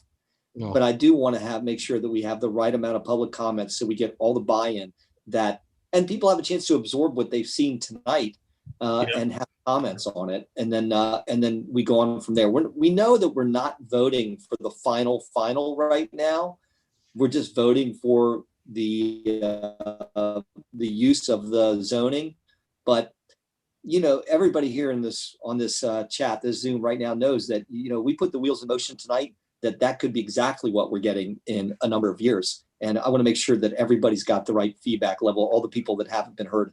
I'm hoping that we do get some feedback. And if we don't well, everybody had their chance to do it. And I agree. I said, I agree again, with- I applaud. Yeah, I applaud the parties that have put all this together. I know it's been hard work, and as a person that was a leader on the first one, I've taken a back seat, and I've watched you guys put it together, and I'm very happy with it. So, And it's important to note at the January 8th monocle, it was front page displayed there too. So. Yeah. uh, But in terms I of a just got a local- text. I just got a text message from a resident, and the resident said there's really no rush. There's really no rush into this, which I agree. There's no rush. I mean, I don't know what the timing is for Mr. Clifford and Mr. Williams, and maybe they have some things that they need to do in their next steps or whatnot. So someone should, contact them straight away and say, this is definitely not no. It's just an opportunity for more folks to have their opinion heard. right, Well, I'm confident they're watching right now, Jeff. So Yeah. Well, I tell you what, one of the reasons that I had asked the question that I asked in terms of what were the biggest things that people were concerned about, and how does the new plan address prior concerns? Because I was a little surprised that there wasn't anybody there for public comment. And I'm thinking all the stuff I heard the last go around, and I think one of the things that concerns me the most is not the plan itself, because I'll be transparent. I think it's a great plan. I like the plan. I like what they presented. What concerns me is I want to make sure that all of the voices have had a chance to be heard. And I just wonder how effective was our sharing, because there's a difference between compliance, saying, hey, we check off the box, we put an announcement in a paper, versus really communicating. Compliance, we did what we're legally supposed to do. Communicating, hey, did we aggressively go out and say, hey, this is what's coming up. If you're interested, this is your time to have your voices heard. And so outside of the monocle and outside of the Frederick Post, where else did we invite people to let them know this was happening? I don't know. That's a question. I don't know. It was the post, is on our website, and then of course the front page of the monocle. Did we put it on the Facebook page, the same place where we post, hey, trash and being picked up today?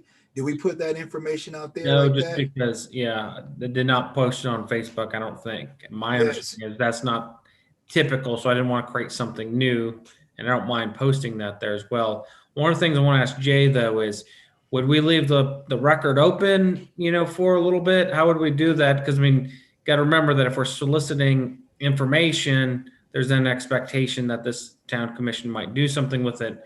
So we have to think about leaving the record open for what amount of time, and then making use of that as some sort of level of testimony if desired. Right. So let's talk about that, because Jim brought that up earlier. You all are definitely going to have to close the hearing, right? We had said that was an expectation. That doesn't mean you have to close it right now. Sometimes you could just say, we're making a motion, we're not taking any more public comment. Public comment's not only the oral comment where somebody could come and say something, they could submit something in writing to you in any form that they needed to.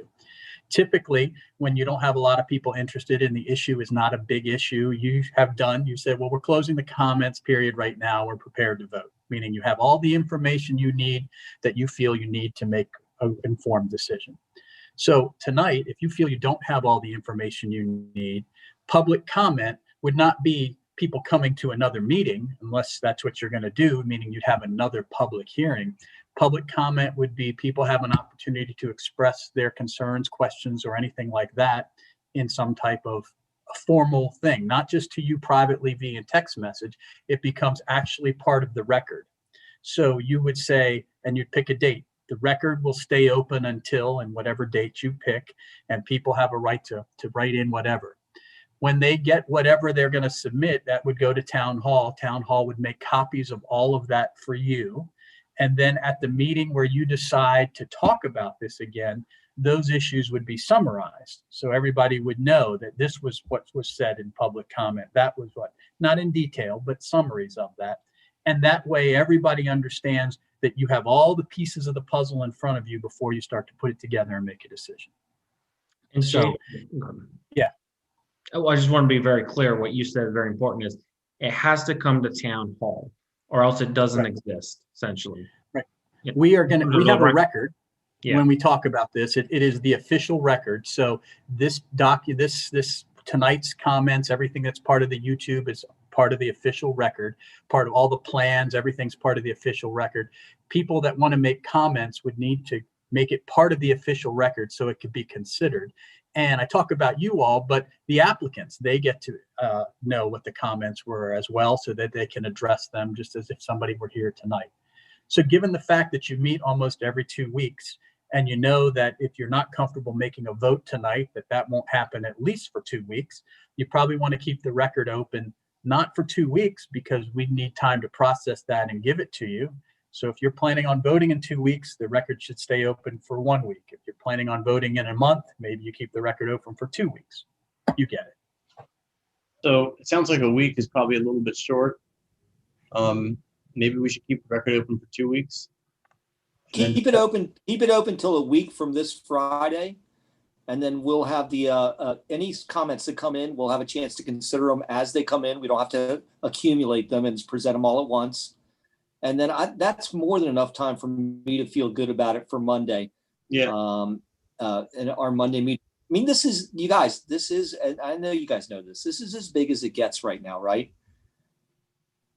And we need to make sure that we have all the pieces in place, including probably a little bit further discussions on our wastewater capacity. You know, we have impact fees. Did you guys heard Jim Clifford talk about impact fees, lowering impact fees for Montgomery County while we talk about potentially raising our impact fees. So that doesn't come into play with the overlay zone, and I'm okay with that. But we need to, pay attention that this is going to be like a one swing at the bat at this, and we do our due diligence, and we have the right input, and then we do what we need to do. Wouldn't we want to keep this record open? I don't want the hard work of all the people that have done this. I don't want to I don't want to defend make the hard work of all the people that have worked on this. I don't want it to go to waste like later on. I want us to have a good, transparent week and a half of more public comment, more consideration by the commissioners, and then we can certainly put it on the agenda and vote on it at the next meeting. But Right. wouldn't we allow a public comment at the next meeting also? People who might want to come on YouTube Yeah. and speak? No. Or no? Why? They had their shot at it tonight for one thing, and then there are other methods they can communicate with the commissioners and town hall for the next week and a half. There's a number of ways they can reach in. So I think it's fair to give them this time period, but I think we traditionally only hold one public hearing. They get a good shot at it. It was advertised in the Monocle. It's been out there. I'm okay with that. So to But put wouldn't people dates on have it, an opportunity- The reason, Jeff, the reason why is because we need time. Like once we hear these comments, Yeah. in my opinion, we need time to digest them and think about them. If we're voting that night, we can't just hear them and say, well, gosh, now what do we do? Like we need a few days at least to go over Okay. these in our heads individually. Yeah, So- fair enough. Yeah. And we'll make it clear where they can write in, like everyone will have a shot at their comment and we'll consider them all. But I don't think we can let them comment the next meeting if we're voting at that meeting. So Yeah. question for Jay. Jay, Understood. question for you. So I know you said summary. Now, so is the written format the only way they can comment, or can people just make a video and submit it to town hall and let that be part of a record also? they could do that. We've taken part of the record where I forget what you all call it, but it's where somebody can write in on your website, like I'll call it a complaint line, and it just says a one-liner about it. Yeah, we can do that as well. It could be a verbal contact with the town hall, meaning they're calling saying, I'm Joe Blow and I really have a concern about this and this is why, and they'll make a note. But the important part is that it's directed to the town hall so it can be put in the record and then distributed. Okay. You all will get you'll get the complete comments, That's meaning what I if somebody wrote a 10-page letter, you'll get the 10-page letter. But when it comes time to the town meeting, we wouldn't read the 10-page letter into the meeting. We Okay. would just say we got a letter about this, and this is what the highlights were. All right, so for my clarity and comfort level, I'll agree with Jim in terms of that time frame. I'm just speaking hypothetically because I know there's not a motion on the floor. But if people have a week and a half to share their thoughts, right? Then if we can clearly state the different ways that they can do that, and what I heard you say, they could pick up the phone and call and say, hey, I'm Ed Reed, and I'm calling. This is my thoughts. They can write a 10-page, or they can write a 2-sentence that everything's addressed to the town hall. And could they just say, hey, do a quick little, maybe they're not good at typing and they're not really great at writing, but they want their voices heard, and they can make a little short video message. Hey, I'm Ed Reed. This is my concern, and this is my support. That's what you can do. Those are all acceptable.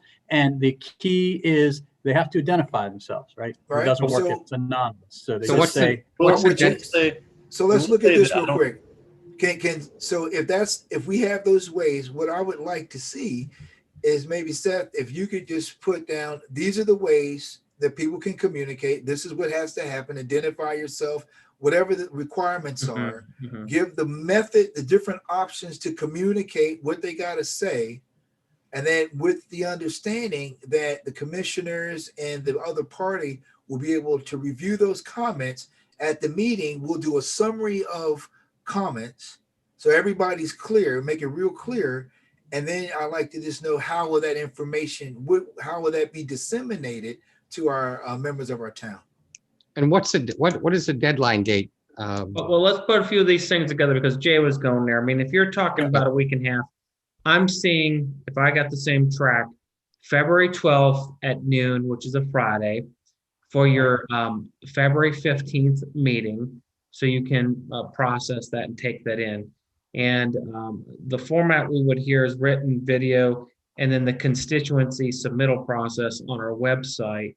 Of course, people have to ID themselves, but that would be the process that they have. And Okay.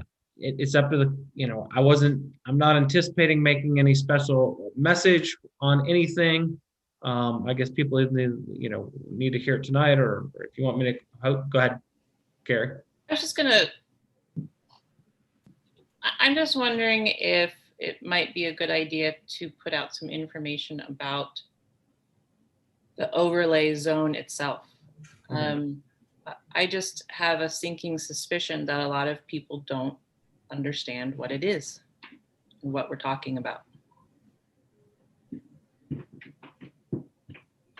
I think that's fair. I think clarity. Well, I think that information's out there, and it's publicly available. So probably the right thing to do is to circulate this meeting, this YouTube meeting, along with referencing via a link the code idea. where the overlay code is spelled out. And if we all spread the word on that on Facebook, I think we'll generate plenty of feedback from it, and people can educate themselves on it. And what I'm going to be clear is that commenting in the comment list on Facebook is not public testimony. Okay. Fine. No, That's fine.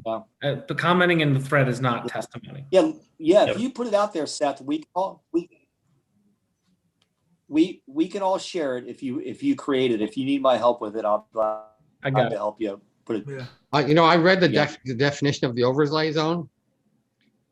I had more questions after I read it than before I read it. Yeah, it's not real clear. No, Let me people give are a welcome to read it, but I'm not version. sure. Let me So how about, but if you have a link on there, and if a person's not clear, then maybe let's look at what's a way to help provide clarity. And not to kind of go around and around, but I think the big concern is making sure people know that we get the message out there a little bit more. That's one. And I think two is that they have a vehicle to share their thoughts, and we explain what that vehicle is, what are the channels to use for their feedback to be part of the discussion, so that we can make a well-informed decision.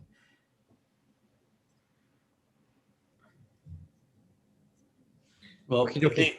if they want to talk to anybody, they have questions about the overlay zone, I guess they're either going to have to call town hall or one of us.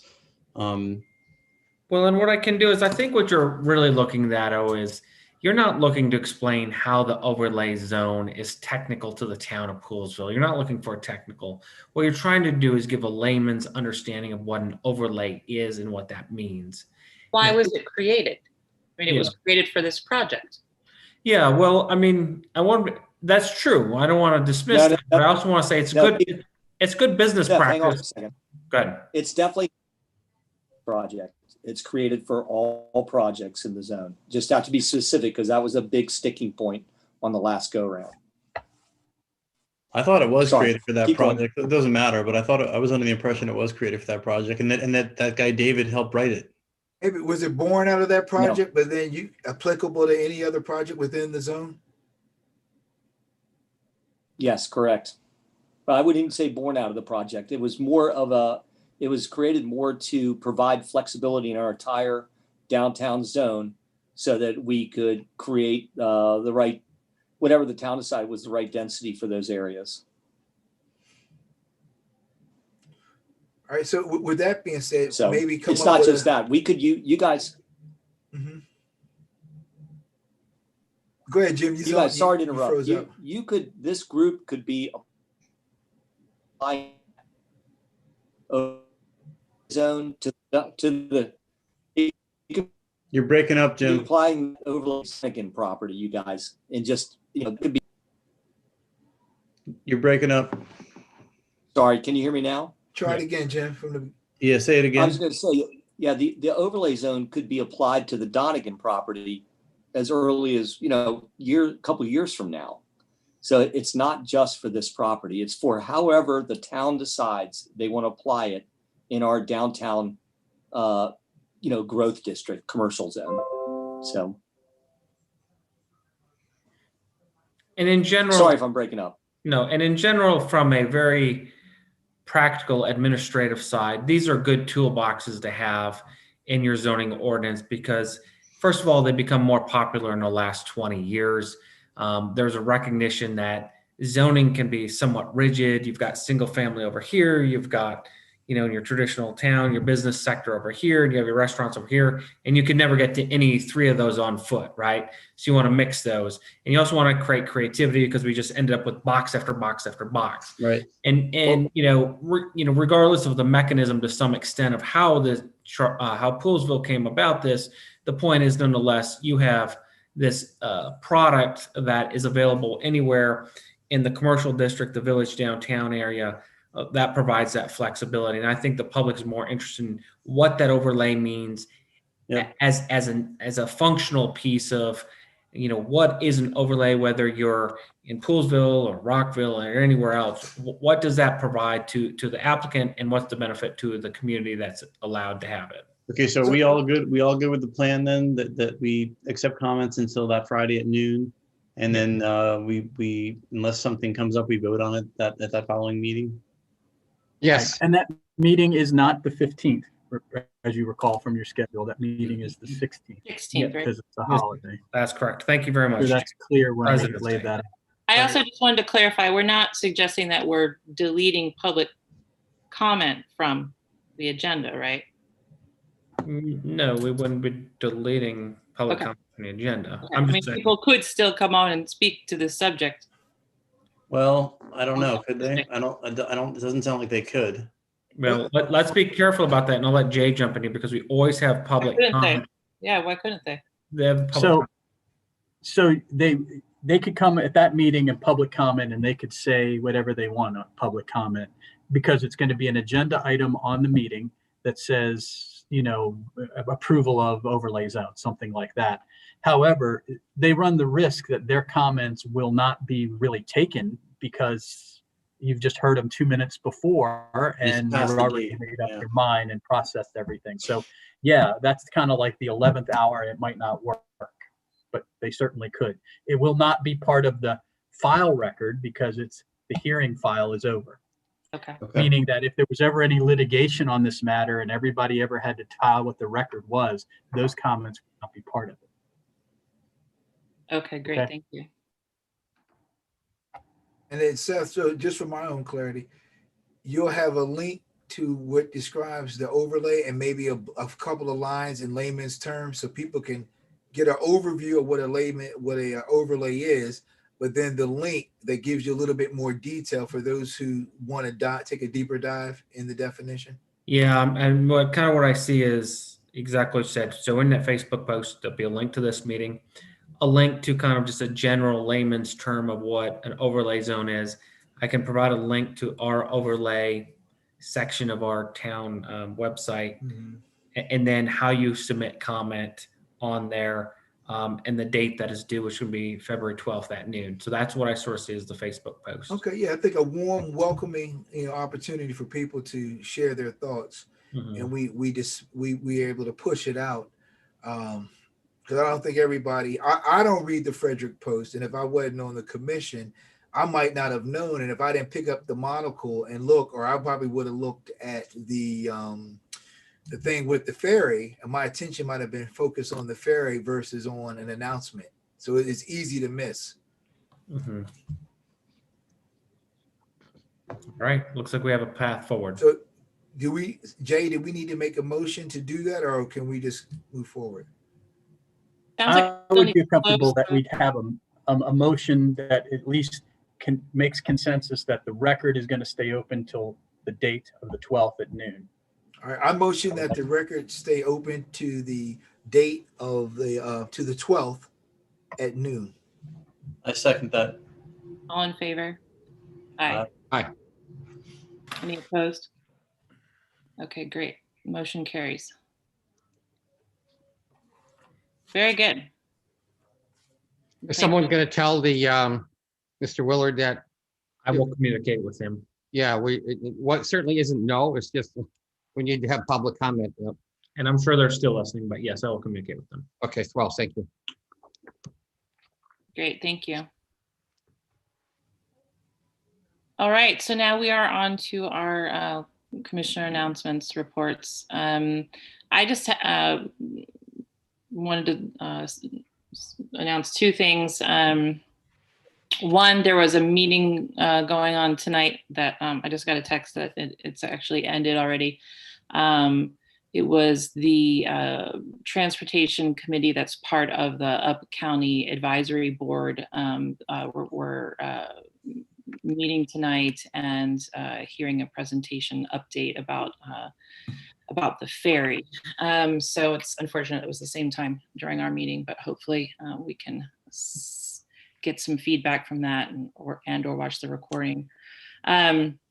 I also just wanted to give an update in terms of the harassment, teen violence that we heard about from Officer Bond and Officer Roberts last time. I did speak with Officer Tara Bond about a week ago. And they have had a chance to go ahead and speak with all three of the families in question. They had, I think, some productive conversations, and I believe that they were all receptive to the idea that, their kids are getting into some trouble. And, they even talked about a willingness to, work with the officers and work with community members who are kind of, outstretching their hands, in friendship, really, to try to help the situation. Of course, Officer Bond said that, this is clearly not going to solve all the problems. Thankfully, there haven't been any new reports of mischief going on or harassment. Of course, it's also been really cold outside. I don't think a lot of our kids have been hanging out at the parks too much lately. But,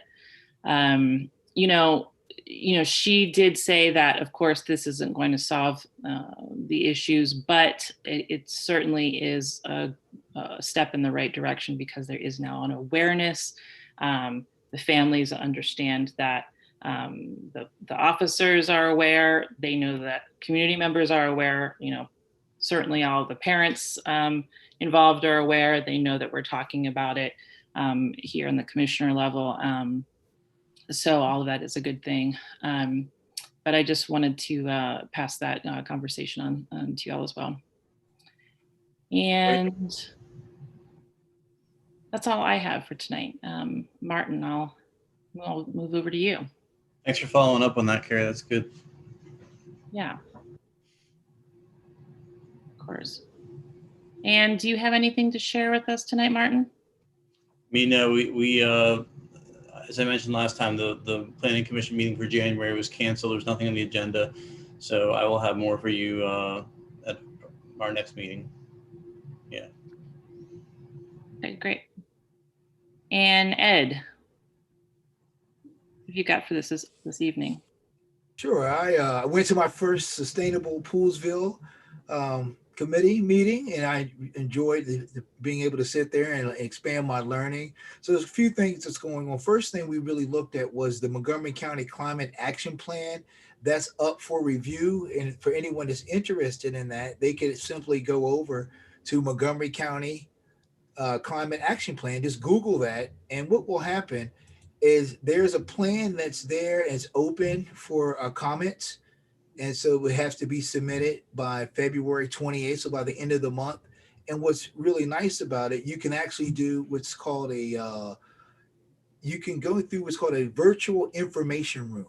And so I've been going through the information room. It's a really, I've never done something like that. It's a very well designed informational resource.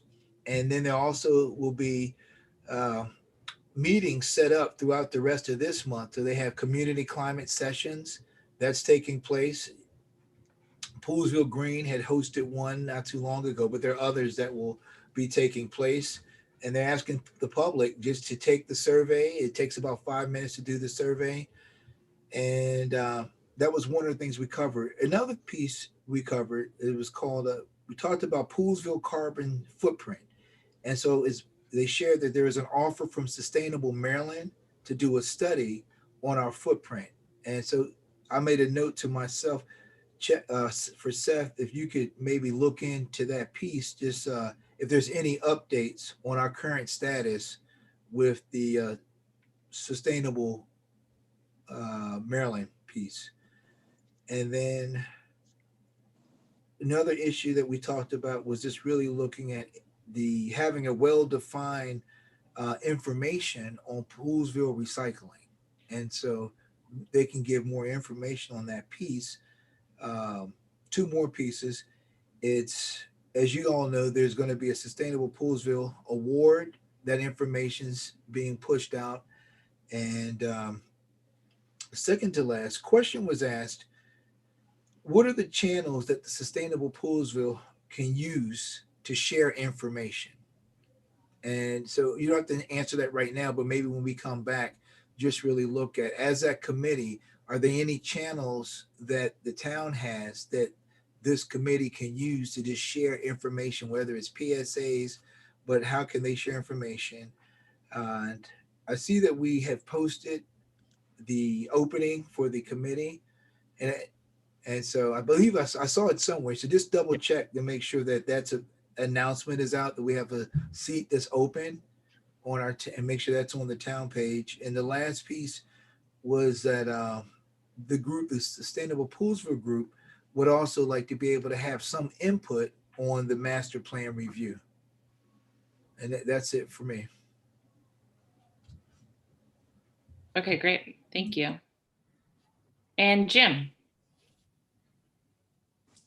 I'm sorry if I'm breaking up, you guys. I think everybody in my house is using the internet right now, so it's probably taking away some of my bandwidth. So two things. One, I actually was on the same that same Zoom at the same time our commissioner meeting was going on for the Whites Ferry update on to the Up County Advisory Committee. That was this at 7 o'clock, same time. And I did brief Dale Tibbetts, who is Mark Elrich's chief assistant. And I briefed him ahead of time of where the negotiations are right now. And it was, on the one hand, the good result from the meeting was, it was nice to hear that that we were more engaged than what I thought we were from a county and state perspective. but they've also been in kind of the wait and see mode to see, you know, what they can do despite, you know, and I have to say I'm a little disappointed, but despite the urging of the people that are here on the ground level, talking about what it's going to take to get the ferry operational. End result is this, is that it doesn't look like a deal is going to come together between the two sides. And there's going to need to be some sort of intervention. We kind of thought this would be the case all along, but they're too far off, period. And it's not working. And I don't think they're going to reach an agreement. And I do think that the only way this is going to stay together is that these two state governments at whatever levels are required are going to have to push a solution to make this work. There's a lot of factors out there, right? This could come together in a number of different ways, but we've been in this wait and see mode to see if the two parties can get it together. And as officially as of now, the ferry is definitely shut down. And yes, he's keeping his staff on board until the 15th, but I don't think anybody's anticipating the ferry is going to be up and running by the 15th at this point. So I'm really going to rely, and Fair Access team and Poolsville residents are all going to have to push our local government leaders to, it's not up to us to design the solution. They've got to design the solution now. And I think it's probably too far gone for the two parties to get together. They're just too far off on their money. And then we've got a way to have our government put pressure on Virginia government in order to come up with a solution. Sad, that's the way it is. And I will say this, I do believe the White's Ferry crew has been negotiating entirely in good faith on this. I'm going to give you an example. The White's Ferry proposed $400,000, everybody's heard this, for perpetual easement. That's on top of the $100,000 court case that they lost to the other side. So call it 500 grand they're pitching over to the Rockland side on this thing. Rocklands won't accept that. They want roughly $200-something thousand a year in rent for the use of ferry, for that landing space. So $400,000 for perpetual easement isn't going to cut it with them. So fine, White's Ferry went back to them and said, we'll take let's take your numbers, the numbers that you think that we generate as a ferry to over the course of a year or 2 years or 3 years, let's take those numbers and create a purchase price out of the numbers that you think we generate. So that's what White's Ferry pitched to the other side. And the other sides thought, that's just ridiculous, not happening. The other side wanted to pay $1 million than that. So you can see how far off these numbers are. The metrics are off. It's just not looking good. The states are going to have to get involved and dig in. That's the walk away from tonight's meeting. And on tomorrow on Facebook, I'll post the meeting that took place on the Up County Advisory Board, so you can hear it from Montgomery County DOT. You can hear it from our county officials about what they plan to do. There is hope that they're going to put something together. So that's it for White's Ferry. Well, and I will say too, I think we need to make noise. Yeah. What's that? I was gonna say, I think you know, I keep hearing people say, like, let's contact our you know, Andrew Friedson or whoever, but like, I think at this point, the people need to contact people in Virginia as well, those elected officials, because I mean, they're the ones that have the power to lean on Rockland to like make a decision. Yep, there's a lot of conspiracy theories out there too, Mark, that we don't even want to get into about why Virginia's side has not been responsive. I will say this, I have a relationship with the mayor of Leesburg. I've spoken to her in the past about other issues involving our towns. She has been responsive. She actually put together a meeting with Board of Supervisors on the Loudoun County side with the attorneys of White's Ferry to try and broker some sort of agreement. An agreement could not be reached between those parties. So I do give the local level Loudoun County Leesburg folks check marks for trying to, not sitting on this is just a private situation, for trying to work it out. But you know, that's just who we are. Leesburg recognizes that Poolsville contributes to Leesburg. And obviously we recognize how much the Virginia people mean to us as a town, as well as our residents that go to Virginia as well. That's all good on the local level. It's really going to be Board of Supervisors. It's going to be the DOT for both states. And they're going to have to come up with a solution. Eminent domain is the solution. So we'll have to see. Any other questions on White's Ferry? No. Okay, so for fair access for Poolsville High School, as you guys know, there's been a couple of public meetings lately concerning what they're doing with it. I published them on Facebook. People have seen it. Actually, I had a lot of commentary on it. And our real push coming up right now is going to be still a new gym or a rotation of the existing main gym, so that right now what we have is half what the new gym would be once it was added on to. And even in our last meeting, if you guys probably saw, maybe people saw it, it was that it's I hate to say it, but it's just a money thing. And they say it could be $5 to $10 million to rotate the gym and to add on to it. So we're not going to rest on what we have, right? What we have is a terrific plan. Very of all put from all the residents, everybody that has to work with the county, that it's been an amazing collaborative project. We have what I think is a great Poolsville High School getting ready to be built on in our town. But we do not have that gym component. And if they do take the right action on the gym component, it's going to lend itself better to community use as well, and could jumpstart us from our perspective, both from a community use of the gym, but also for the a wellness center. And we're not stopping our push for the space for a wellness center or funding for a wellness center. So that's where it is right now. The Fair Access Committee is going to meet, and we're going to try and figure out how to help the state and the county come up with a way to make up that $5 to $10 million so we can have the right space that we need.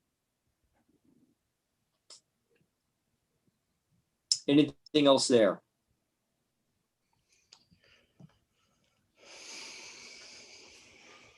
Anybody? Crickets. Yeah, I think it's No, good. thanks. I think the other piece too, Sounds great. Thanks, Jim. when I watched the board meeting and watching some of the questions that were asked by members of the Board of Education, I thought that made me a little bit more hopeful. And it's and so I'm looking forward to our next Fair Access meeting, right, that we have, because where you talk about what was spent on one gym at another school compared to saying $5 to $10 million. So I think we're going to be positioned to continue some strong advocacy. So thanks, Jim. And that was a good point, because we did actually use it was time BOE meeting, but also we did get some feedback from Lynn Harris, one of the more assertive board members, and she's leaned in and asked us to how more we can help make our case and how she can help us. So there's some hope that we're going to get a recommendation out of the BOE for whether with working with our elected officials, maybe we're going to get that money and we'll figure out a way to do it. That's it. All right. Thank you. Thank you. All right, Jeff. Yeah, thanks. So the meeting of the Parks Board, well, I reported on the meeting of the Parks Board last time, and now we have our next meeting, which is coming up on Wednesday. But I also want to tell you about another things that I have been involved with, and that is the MML, the Maryland Municipal League, and also the MMC, the Montgomery Municipal Cable. So I attended this annual meeting of the members of the municipalities on the 27th of January. And there were really two parts that I talked a lot about. The year in review for the Maryland Municipal Cable Television. And so that was very interesting. I believe the executive director's name is Melissa Amold. I think I'm saying that right.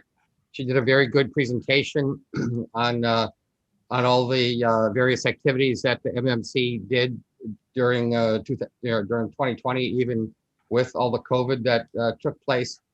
And the second part of the meeting was an election of the board of directors. I wasn't one of the board of directors. I wasn't trying to be, but I did get added to a committee to come up with some ideas to help fill in some funding shortfalls that they might have. But another interesting element of attending that meeting was that I learned that the Maryland Municipal Cable produced a number of programs for various of the municipalities.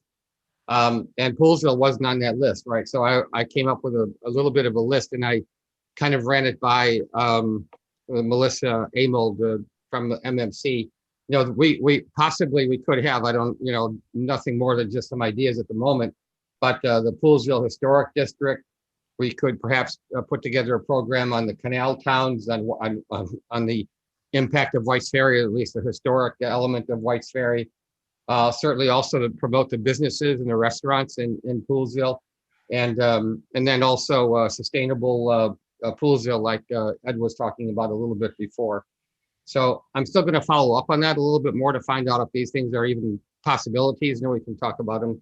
We can talk about them later.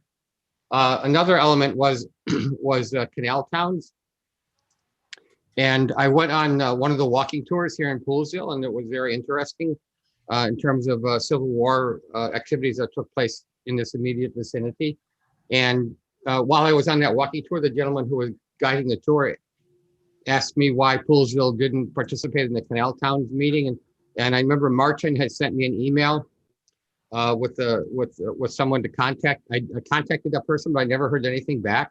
So if there's someone else I can reach out to, I'll be happy to do that, because I think we joined Canal Towns, we may as well at least participate as much as we can in whatever Zoom meetings or, you know, telephone calls, whatever they might have, so we can keep in touch with that and take advantage of it to whatever extent is possible. So yeah, so if someone else has a contact, shoot it towards me and I'll get in touch with them. Yeah, that's what I have for now.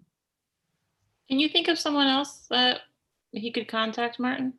I would go to the website and just call them. I bet they have a phone number. Okay. Yeah, I'll do that. But yeah, Abby Ricketts has always been pretty receptive to me, and she's always gotten back to me. So I'm surprised that she's not maybe. Yeah, I did email that person. It was Abby Ricketts, and I didn't get any answer back. So I'll try to get her. I'll go to the website and just call the phone number. I believe they have a phone number, and then once you're on their email list, like, you just get an update about the meeting. And frankly, I haven't been able to attend any because they're always like Wednesday at 1 o'clock or something like that. Yeah. Okay. And you know that they're. In fact, we could host one here. They have them all over the canal area. So right. Okay, good. Well, yeah, I'll let you know who I can get in touch with next time. That's great. Thank you. Yeah, thank you. Awesome. All right, great. So next we have public comment. Do we have anyone here for public comment, Seth? Yes, we do. Let me Oh no, I'm sorry. I skipped the consent agenda. I'm sorry. So it looks like we have approval of 3 separate minutes and also a bond release under our consent agenda. Did anyone need to pull any of those for any reason? Well, I think we probably all read the minutes. Okay, if there are no issues with any of them, would anyone like to make a motion to approve them? I make a motion, we approve the minutes. Okay, is there a second? I second. All those in favor? Aye. Aye. Any opposed? Motion carries. Hey, Carrie, before we jump on to the next item on the agenda, Yes. I don't know if this would be a good time to make sure that we, going back to committee reports between Jim and I with the fair access, that just to acknowledge that Marie McGuire is with us now. And so just a special congratulations to Marie, official public congratulations to Marie McGuire for being elected on the Fair Access Committee. Very good. Yes, congratulations to her. Thank you for that. Yep. And then we also had a bond release under our consent agenda. Did anyone have any discussion about that?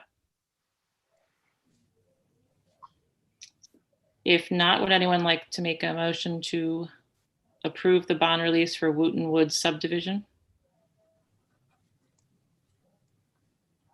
Could someone maybe explain it a little bit further? Sure. This was a maintenance bond for Wooten Woods, which is the townhome development on the corner of Wooten and Fisher Avenue.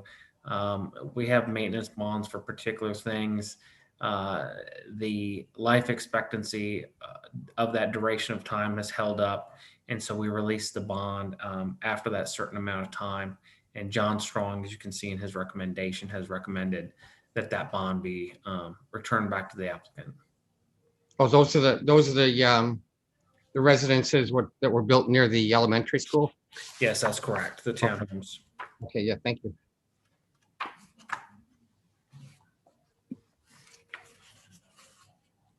So would anyone like to make a motion to approve the bond release? Okay, I make a motion, we approve the bond release as recommended by Mr. Strong. Thank you. And a second? Second. All those in favor? Aye. Any opposed? Motion carries. Okay, thank you. Now we're on to public comment. There we go. Sorry to whomever is waiting. Yes, I'll bring Joy Zucker-Timmon in. Okay.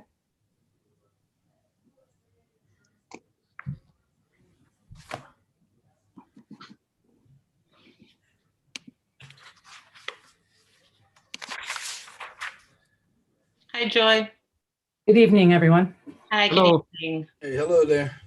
Thanks for joining us. So you have 3 minutes to make a public comment. Well, could I have a favor. Well, first I want to thank Joy because sometime back, maybe a couple months, maybe when the COVID thing was starting, Joy did an organization called, I forget what it was called now, something Angels, and provided, I kind of refer to them as goodie bags for the first responders at the fire station, which included me. And that was very kind and thoughtful. So thank you. You're very welcome. Okay. You know, I have another thing I want to say.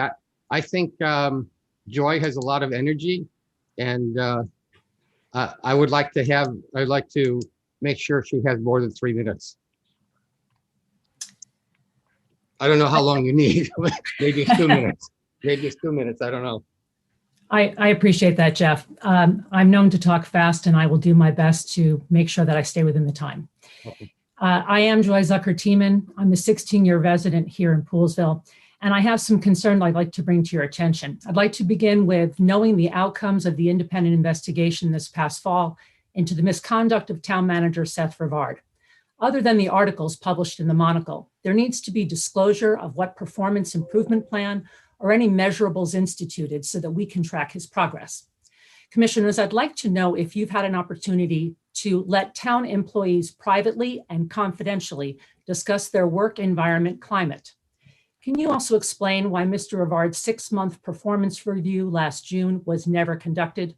Additionally, please provide us with the town manager's job description, a necessity to perform any credible performance review. I'm overly concerned that our town's website does not have the FY 2020 closeout, which ended last June. It should have been posted months ago as a matter of the public record. I wonder if you are all aware of what appears to be gross errors in the FY 2021 budget adopted last June, showing a deficit of $188,000. I'm no budget expert, so I asked former town manager Wade Yost to help me understand it all. Again, because the FY 2020 closeout remains undisclosed, we can't know the source of the vast number of mistakes and whether they constitute negligence or simply someone unqualified for the job. Can you also explain why our operating budget, funded by local property taxes and income taxes, has not seen a reduction in years? So why then is our town, or did our town employees get told at the shutdown of COVID that they were not going to be receiving their 2% budgeted cost of living increase? The budget issues are far too numerous to mention here. So what I will tell you is that I will email the commissioners these findings at the conclusion of tonight's meeting. But I'm curious, since the state's mandate master plan update was due last month, was it filed on time? And if not, was an extension given by the state? Additionally, what was the action that initiated a request for $100,000 for an outside firm to prepare our master plan when this was always part of the town manager's job in cooperation with the Planning Commission? Is our town manager simply not competent to perform these duties too? Next, please provide a copy of the Poolesville official COVID response plan. another document missing from the public record, and adherence to it is for the safety of all employees as well as residents. And because more than 3/4 of the town's operating staff operates outside of or out in the community and transits into town hall frequently, it would appear untrue to call the town hall a closed environment, as Mr. Rivard stated during the January 19th commissioners meeting. Commissioners, the gravity of these issues needs your laser focus, not just for the sake of the town's future, but to assure the town staff that we hear them. Let me suggest you 5 immediately authorize a retroactive cost of living increase for all 18 staff members. This step would clearly start to demonstrate that you recognize their value and the work that still needs to be done. And please never lose sight of the fact that Poolesville is not just a town. We are a community and we take care of each other. Thank you. Right. Thank you very much. I'd like to say something if I may. And I wasn't able to write anywhere near as fast as you were able to talk. So I missed most of everything that you were saying. But one of the things that you mentioned towards the beginning and then towards the end as well was, did any of the commissioners speak with the employees? And of course you wouldn't know about it. And Jay, please keep me from shooting the bowling ball off the rails. Of course, you wouldn't have been aware of it, but we had a department meeting individually so that we didn't violate the COVID rules. And at that time, we had the commissioners, all the commissioners were there, and then one department at a time. And one of the things we asked for was feedback from the employees. Now, that doesn't mean that employees were knocking on my door, calling my phone every day. Not at all. But I want to let you know, I'm not going to tell you what they said, but I want to let you know that I have had individual private conversations, not with everybody, but with key people. And I shared it with Jay, no one else yet. And so we do have important feedback to discuss. I'm not going to say it on this YouTube meeting, but later on we can have the appropriate closed discussion, right, Jay? Yeah, he's nodding his head. That's correct. With the commissioners to review that. Now, that's one element of all the things you said. I don't have, and nobody else does, I doubt, have answers to all the rest of these things. So that's going to take some time. I understand. I was trying to write fast as well. Just something you said after master plan required by state update in between COVID release plan. What did you say in between that? The state mandated master plan update was actually due at the end of January. And what'd you say after that? $100,000, if I got it right, $100,000 allocated. And we did talk about that. I credit Jim Brown because he questioned that. And this was maybe a meeting or two ago. Because let me capture Joy real quick because I'm trying. Oh yeah, go ahead. Sorry, I didn't want to. Yeah. I was asking how it became initiated, the request for $100,000 for the planning and zone commissions, which seem to be monies that are going to be going to an outside firm for the preparation of the update of the master plan, when this is in fact part of the job description, and Wade Yost has always done this in collaboration with the Planning Commission. So I have great concern that, and this isn't the only line item in the budget that falls under the purview of the town manager. There's also one regarding grant writing, and there's a $30,000 line item for that. But again, there are lots of items in the budget as I looked at it, and I had one concern after another. And there was no easy way to read it, especially since you can't see the actual budget that 2020 closed on because it's not posted, which it has been 7 months, and there's no excuse why that budget isn't posted, the closing budget of 2020. So the fact of the matter is that you're operating on something that has, and I mean, there are gross errors. I have an email ready to send to you, and it goes far beyond just the line items I've mentioned.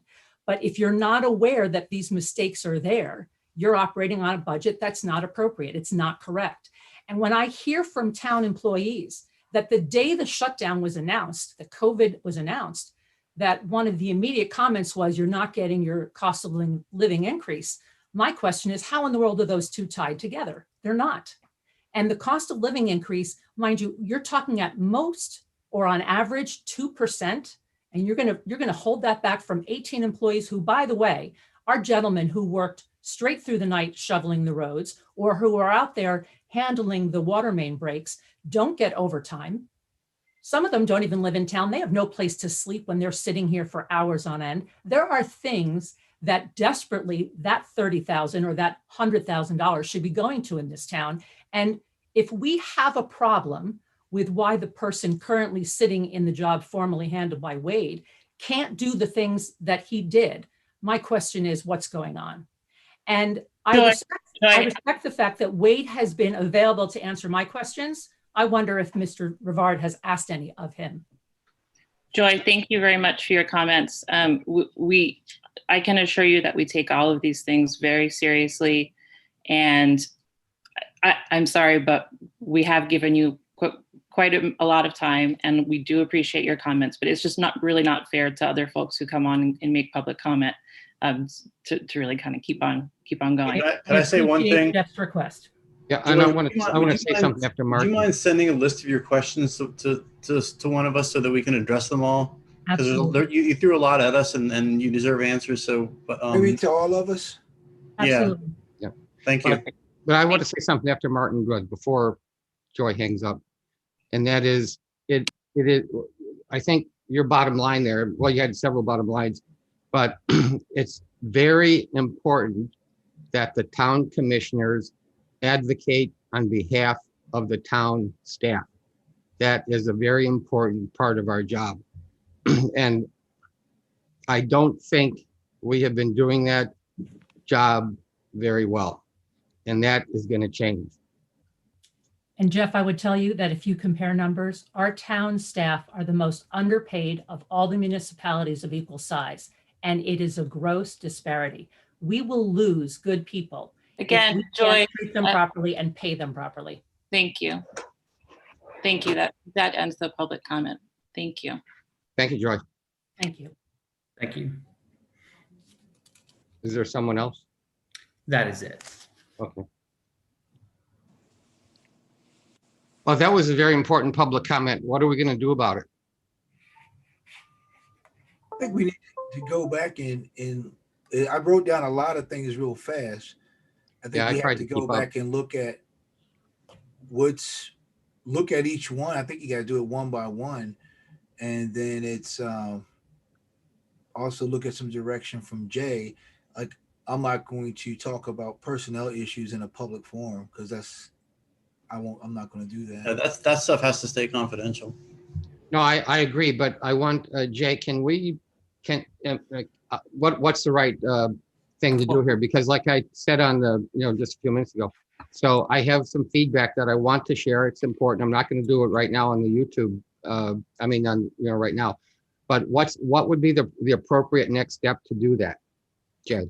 Well, I think what you need to do is you need to at least plan. I mean, it's not feasible to do it tonight after the meeting. You all need to take the deliberative step to plan time to make sure you have time to understand and discuss this and not rush through it. So you need to plan a closed session that everybody can meet to do. That's number one.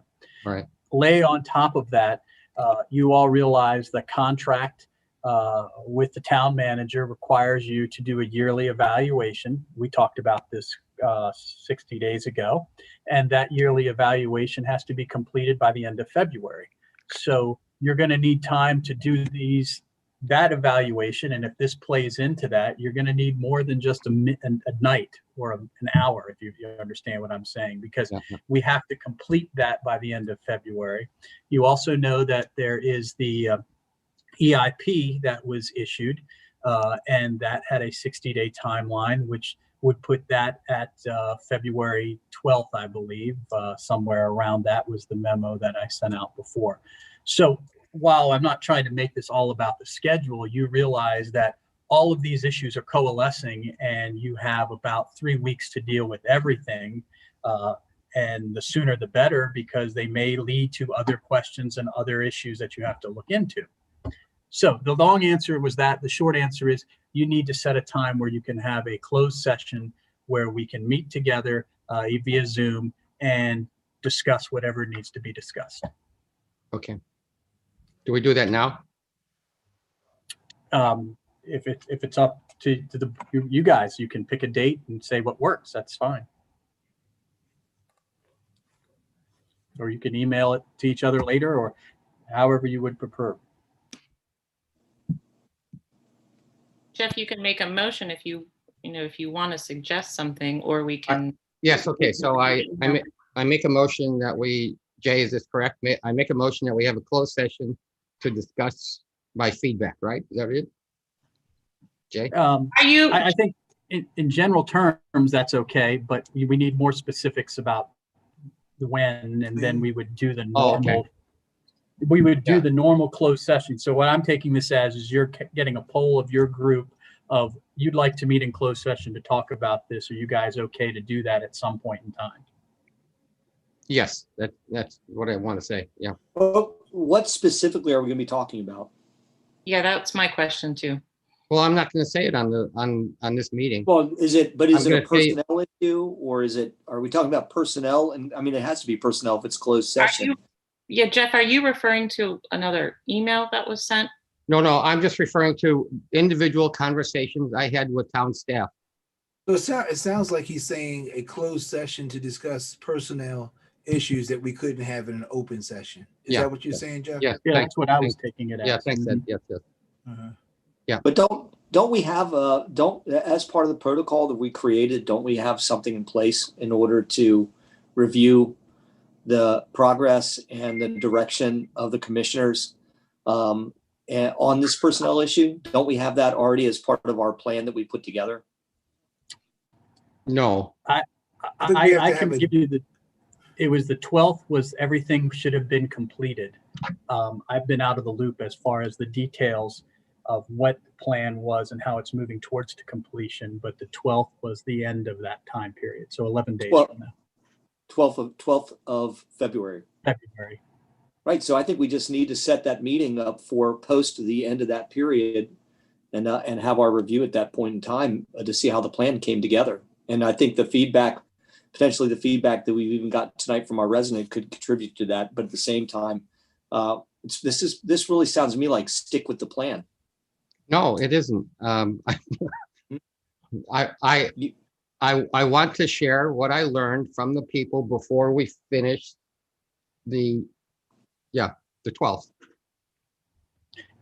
I think the way I took Jeff's comment was that at our meeting, when we had our meeting with the employees, that, our just executive sessions that we had, Jeff had said that he encouraged the employees to talk to them. And I think that's the way I'm taking it, that he has information that he wants to share. Yes, that's absolutely correct. Right. So I make a motion. We have a closed session to talk about personnel issues. And then we got to set the date. I don't have a date in mind. Okay, I'll second that. So this is a separate meeting from, when was our original meeting supposed to be? Okay. We didn't have a date. We just knew that the EIP was to be completed by the 12th and that you had to have your evaluations done by the end of the month. But Jeff, you're suggesting a whole separate meeting from that. Yes, I am. I want, before we can do these other things, I think people have to have all the information. Yep. Okay, so we have a first and a second. All those in favor of this separate meeting? Aye. Any opposed? I'm going to vote opposed. Motion carries. Wow. Was that 4-1? It was 2. Was it 4-3-2? Ed and Martin didn't raise their hand, did they? I raised my hand. Ed was in favor. Yeah, I want to Carrie hear was what you. All right. I don't see a problem having a meeting. Yeah, I Okay, like to hear what you have to say, and Thank I'll you. never turn anybody down. So now we just, I'd be okay with just one meeting. well, Okay, the fewer meetings are better, but I want to get my say in. Yeah. Sure. Yeah, I'd be okay with one meeting too, but Jeff obviously has. I some prefer problems. one meeting. Yes. My preference is one meeting, but it sounds like, Jeff, you're very passionate about what you have to share. Yeah, Jeff And is I know bursting out. there's some constraints that you have here that you can't share. So All right, Jeff, I'll change my vote. You got me. Ah, 2 meetings it is. Jeez. so we need to grab a date for that meeting, and we still have an agenda we need to follow. Yeah, we do. We do. We have to have a meeting. I mean, a date. All right, well, let's throw dates around via email, okay? Yes, good idea. Okay. Because it's, what time is it? I don't even know. It's 9:40. 10, all right. Almost 10, 10. Yeah, past my bedtime. All right, now we're on to old business COVID update. Certainly. I've been asked several times about the vaccination rollout and what is happening with that, and the fact that we all fall under continuity of government, both as elected officials and staff. And so my team has focused on trying to get into the details of this. And essentially, what I've been informed and communicated through my team is that basically a lot of this depends on your home county. So for some of my staff that live in Frederick County, they're under the Maryland state vaccination rollout. So they would be under a 1B, they able to get the vaccination. Those who are in Montgomery County would be under the 1C tier 3 for continuity of government, which it is still some time off to be able to get that. So the short of this is the ability to get a shot for continuity of government employees is still some time off and no particular schedule and time. So we're all sort of waiting on this. And as you may have heard, both at the state and county level, the 1A, 1B rollout, there is they're still trying to get vaccinations for that group as they move into the next cohort as well. So there's just not enough vaccinations, as you know, from all the news reporting. So that's where we find ourselves. I think I did tell everybody that I had my second shot, and I give credit to Montgomery County Fire Rescue Services.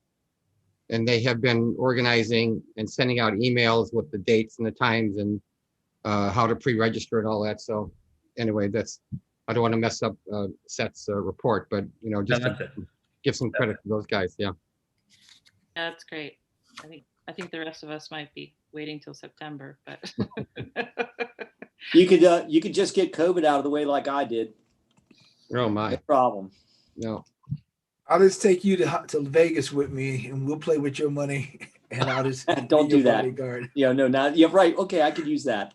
Yeah. So, hey, Right.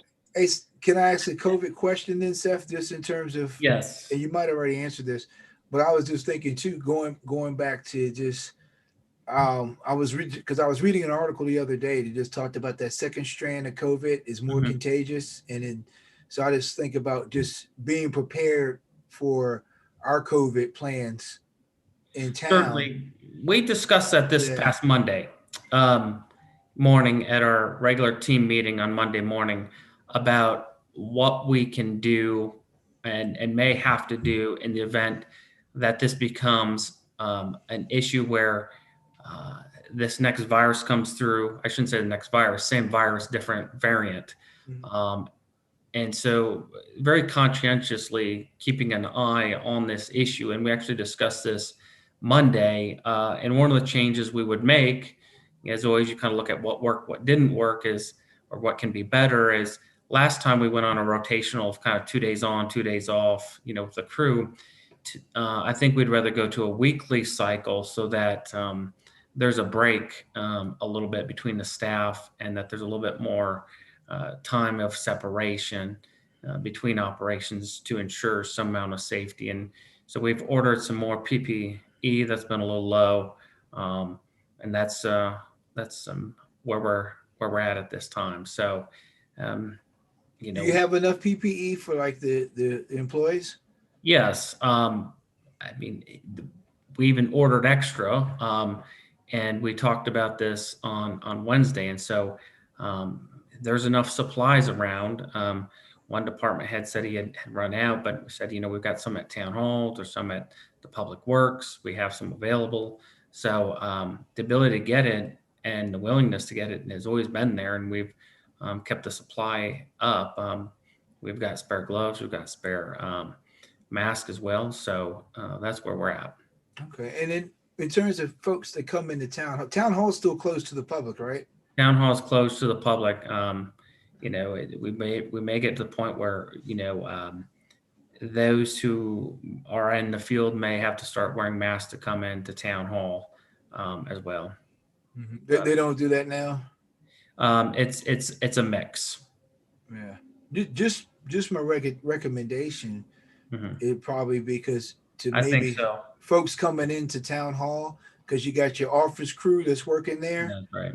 and it just protects, and it protects everybody to do that. Like I know when I go to my office, we actually have to go in before you get past the front door. You got to sign in, make sure you got your PPE on, use the hand sanitizer, and then they sign in. And what I think is helpful, and we're a small group that comes in, but there's the sign in and sign out for any kind of contact tracing. And then there's those questions that people have to answer, like, have you had a fever? Have you been in contact with anyone? I could give you a copy of that sheet. Sure, that'd be great. Because I just think about, do you have contractors or anybody else that comes in, or the buildings? It's pretty much all town hall staff that comes in. I mean, I shouldn't say town hall staff. It's all employees. I mean, I've thought about this when our cleaning staff was in, is that we might want to, I was going to discuss this with my team, but we might want to go back to the period when we decided not to have the cleaning staff in town hall. Earlier this year, we decided that, it's not worth the risk. We're not going to have the cleaning staff in. And as they were there this Friday, I had thought about, maybe we've got to go back to that, because with the new strain coming through potentially and other things, that this is something that it's nice to have, but it's not a need to have. Or the flip side is have them follow those protocols, wear the mask, keep the distance. Well, I mean, the cleaning staff does, but I just think it's one of those things we got away. We were able to get away for 5-6 months, whatever that duration. It was probably about 4 or 5 months, honestly. We're just kind of vacuum the floors on a Friday and take care of it. So, it's one of those things, with less public coming in, town hall gets not as dirty. So I think it's an opportunity to maybe just kind of begin to close down another avenue of potential concern. So, I mean, that's what I was thinking, is that we don't need that risk, honestly, for the building. So. Okay, well, I'll get that sheet to you that I was talking about. That might be able to help. Sorry, Carrie, I know that wasn't part of the agenda, but I was curious. Yeah, no worries. All right, well, if we're done with COVID, I guess we're on to water tower painting and lettering. Correct. You've got in your packet sort of a proposed survey. It's very rough. It was just the idea of, this is what it would be if we put it on a survey. This was one of the things you talked about, is maybe just having the public have an option. So there would be the existing water tower just there for them to see on the survey. And then there would be a question about the type of text that you'd like to see: home of the Falcons, or just go Falcons, welcome to Poolsville, or just Poolsville. That'd be question 1. Question 2 would be, there are 5 logos somebody could pick from, or no logo. So there's really essentially 6 options, and they'd pick not more than 2 of those options and go from there. So that would be survey question 2. Survey question 3 would be the font. Again, retain the existing font is an option for those who'd like to see things stay that way. So between retain existing font and the new sort of options, that provides a total of 8 options here. So that's that's question 3 as well.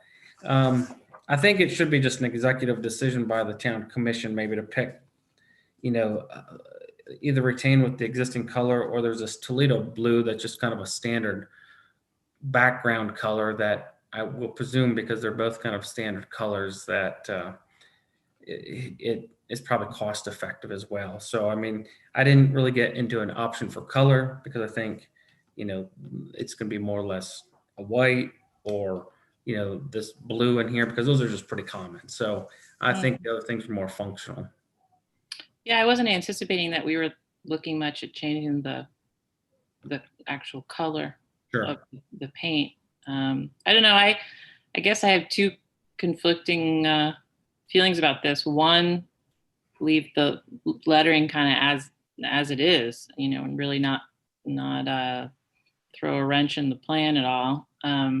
But then on the other hand, I kind of like the idea of sort of putting it out to the community and, maybe even like asking for, commissioning, artists to, I guess I sort of use the term loosely, but, create some kind of logo, or maybe it's just the actual lettering itself that people could vote on. I don't know. Well, there's 3 questions here for them to answer. So yeah, it's font, it's logo, and that's just, home of the Falcons, or just Falcons as it is now, or welcome to Poolsville, or just Poolsville.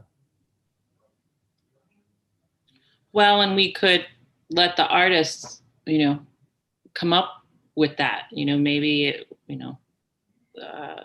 incorporated in, home of the Falcon, or whatever it is. I guess I'm missing what you're saying. I mean, I'm not sure who the artist is, and yeah, I guess what I'm suggesting is that we actually, did like a call for, artists, people to suggest different art for the lettering. And then, I guess it just depends on what kind of timing we're looking at. Well, I mean, we'll probably have to move this budget into the next cycle, but I mean, I wasn't looking at turning it into a significant thing, just because, there is a functional cost of, the more things we do and those sort of things, you can add on the cost. So I just kind of looking, just color outside the lines a little bit, add a couple things, not get too far outside the parameter, and just kind of create something simple here that's just slightly different.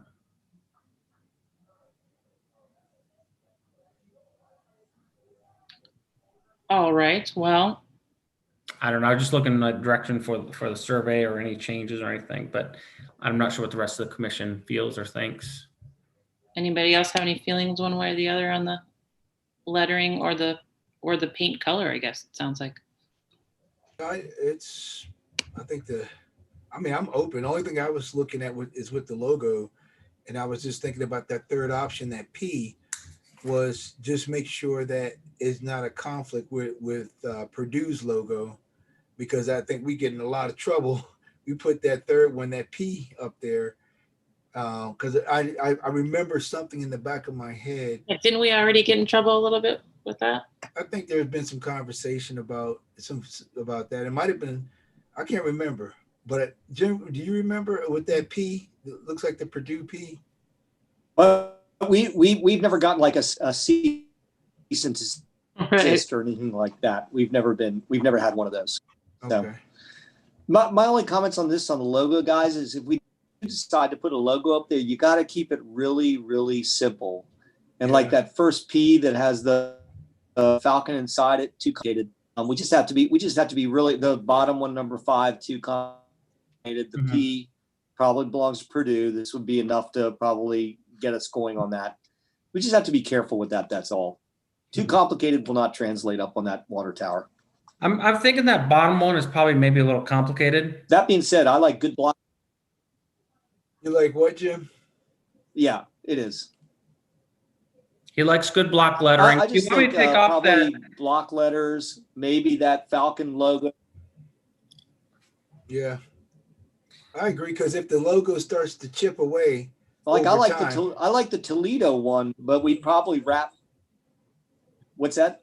What's that, Ed? No, I said, and I think that when a logo starts to chip over time, then it can become an eyesore. Well, anything's gonna. But I probably wonder what's the extra. How much would the logo cost? I think that's something we'll have to consider as we kind of address the bids, but at least we kind of have it as an opt-in, opt-out sort of solution. Regarding the very last one, the one that says Fulkins, do we want to discharge that out just because the one with this kind of big, the black background, it says Poolsville Fulkins. I mean, do we want to discharge it out because it might be a little bit involved? Yeah. Yes, yes. Yeah. All right, sounds good. Too busy.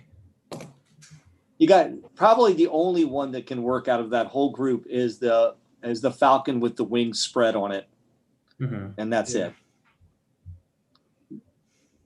I think the rest of them are too complicated. They don't work, and the P can't work. The P with the gold inside. But I'd love to see. Yeah, too complicated. Could we do the whole word Poolsville like it says Toledo on the blue background?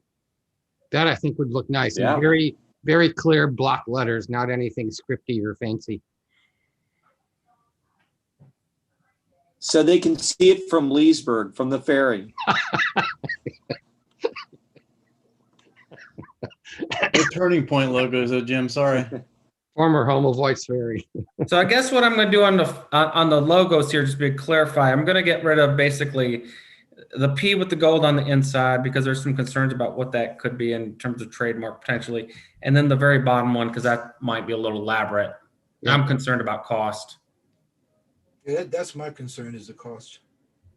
On the very last one. So, all right. Now we're just down to basically 4 options on the logo. No logo, and then a couple others, and 3 others.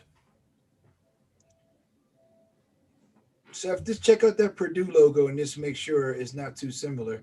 Well, I think that's the one we're discharging. I thought we said that one. Oh, okay. I thought that was number yes, 3. Yeah. So I'm counting it. Are you counting no logo as 1? Yes, no logo is 1. Gotcha. P with the eagle, then the spread wings, and then the other falcon down below.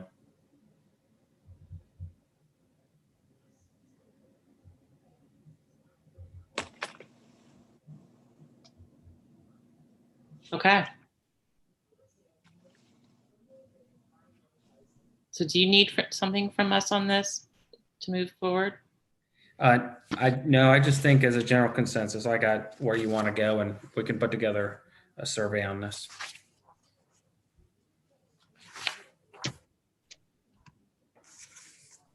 When are we looking to actually have this work done?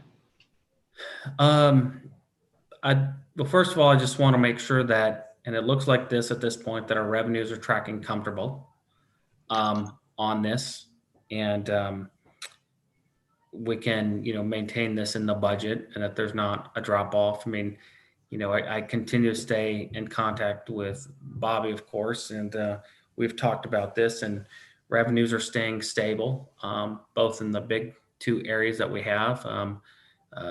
Property tax and income tax. So that's good. Again, we started this fiscal year with a lot of uncertainty, as many other communities did. And so I'd like to wait just a couple more months before going out to bid and putting out an RFP for this work. And so although it's scheduled for this fiscal year, we could slide it into the next fiscal year.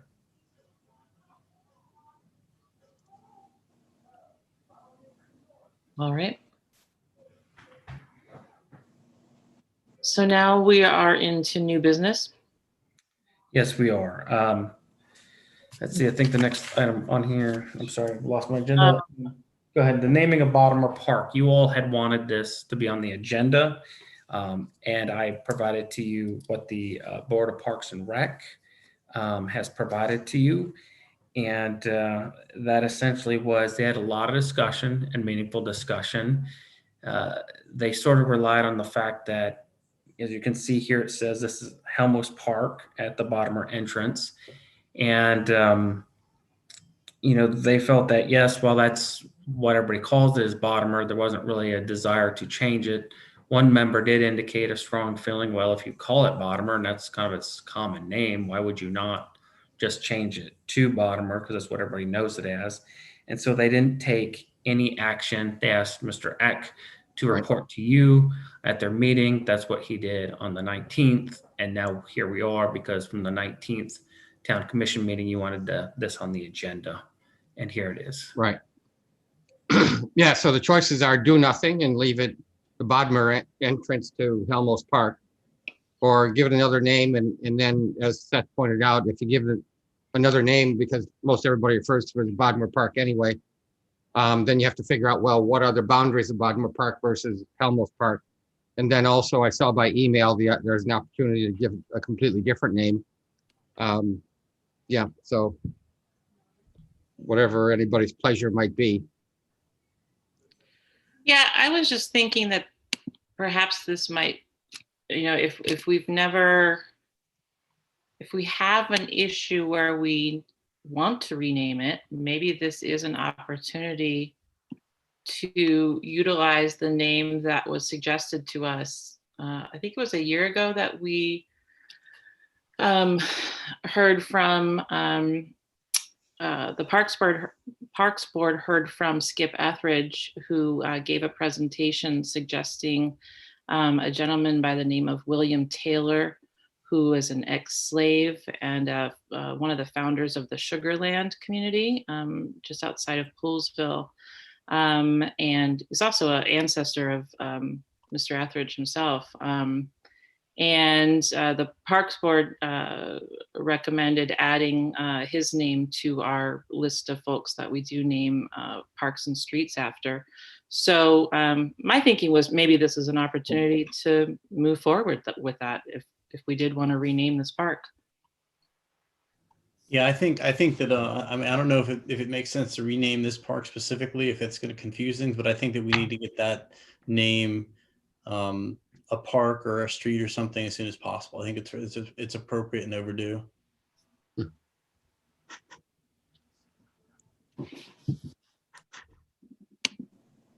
So what's typically the process for assigning a name?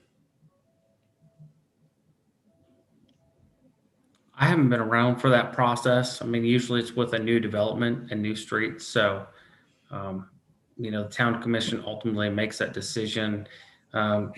I do know that the Board of Parks and Rec is usually advised on some of those things. It seems to be the case, but I'm not terribly familiar on the process with the renaming of something versus, naming of a brand new facility that might be in a new development. Do you want me to go back to the Parks and Recs with the suggestion that the Bodmer entrance to Helmholtz Park be renamed the William Taylor Park?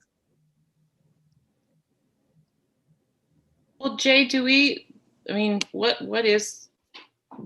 purview here what is the process there? As simple as it is you all can dictate the name change as long as it's not a street. That usually has to go through the 911 center to make sure there's no other problems and things like that. You have enacted your own guidelines, which you guys know about your priority of who it can be. I haven't been involved with one where you've renamed anything. It's always a new name, like a skate park or a new park you've accepted. But renaming it would be just the same thing, is that you all decide that you're going to institute a new name and you make a motion to do it. As was said, typically you do get buy-in from the Parks Board and you usually adopt their recommendation. You usually don't do it otherwise. And I think your procedure makes you go through the Parks Board to make sure that happens. Okay. So that's what I would try to follow. Well, that would be easy to do because I can go back and say that the commissioners would like the approval or discussion from the Parks Board to rename the Bodmer entrance to Helmholtz Park as the William Taylor Park. And the other thing is, of course, there would be some expense, right? The sign would have to be, a new sign would have to be created. Mm-hmm. Okay. So that's what I'll do. Can everybody hear me? I know that I'm coming in. Yeah. I'm coming in and out, guys, so I'm sorry if I'm interrupting anybody. How come the Parks Board was not persuaded to make a recommendation for the town commissioner for any name change? What, and despite considerable discussion, why was that? Because there were kind of an even number of people that said, you know, let's leave it the way it is. It's not hurting anything. It's already in the, there's a system called GIS. Is that right, Seth? Yes, that's The correct. The GIS system has it as Bodmer Park, not as a Bodmer entrance to Helmholtz Park. Yeah, so that, I mean, that's why. And then there was money involved, right? So someone had to spend money to make a new sign if you change the name. Just typically, we can give direction to the Parks Board, but they have had not sovereignty, but the ability to make the recommendation. So I'd probably want more details on why they, I mean, I get if it was split and they couldn't move forward because of it, but I mean, I think it's a worthwhile discussion to have.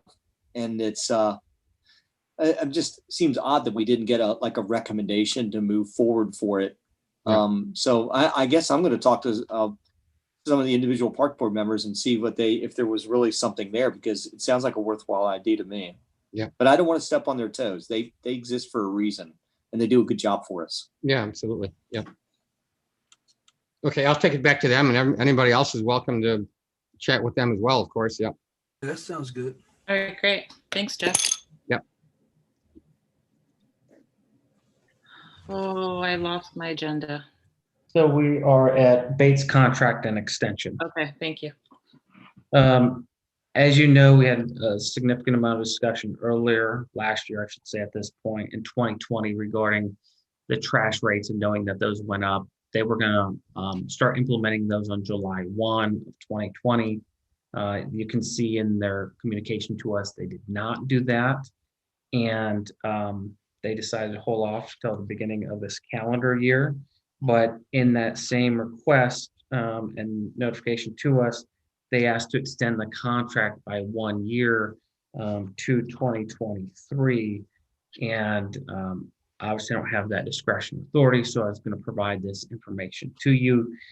You can see that my recommendation is that, you know, with Bates, you know, they were more lower bidders, you know, more lower cost by a lot in the previous one. We know what we're getting for at least 1 more year. We also know that if we open it up to bid, we're not sure what could happen. And so, you know, they indicated that the rate would be the same. Obviously, we'd have to draw that up, make sure that's the same situation. But it kind of keeps us at least with a little understanding of where we're at. We all recognize that we've had, you know, some service provider issues, but if I listen to other members who've been on the commission through others or residents who have been under different service providers, it seems like some of these issues carry from one provider to another. So I'm not sure, you know, changing always solves that issue, but at least it gives us 1 more year of predictability on the rates and where we're at. That's just my recommendation to you. And whatever you do, you have to vote on this, and Jay's going to have to provide an addendum back to them regarding any change that might occur.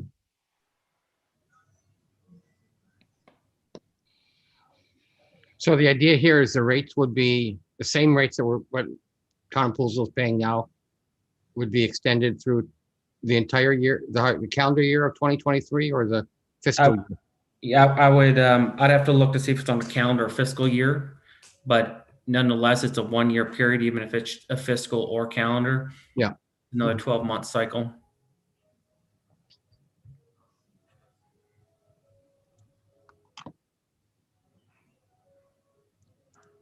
Does anyone want to make a motion or any other questions for Seth?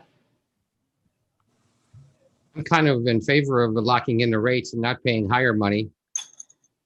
Yeah.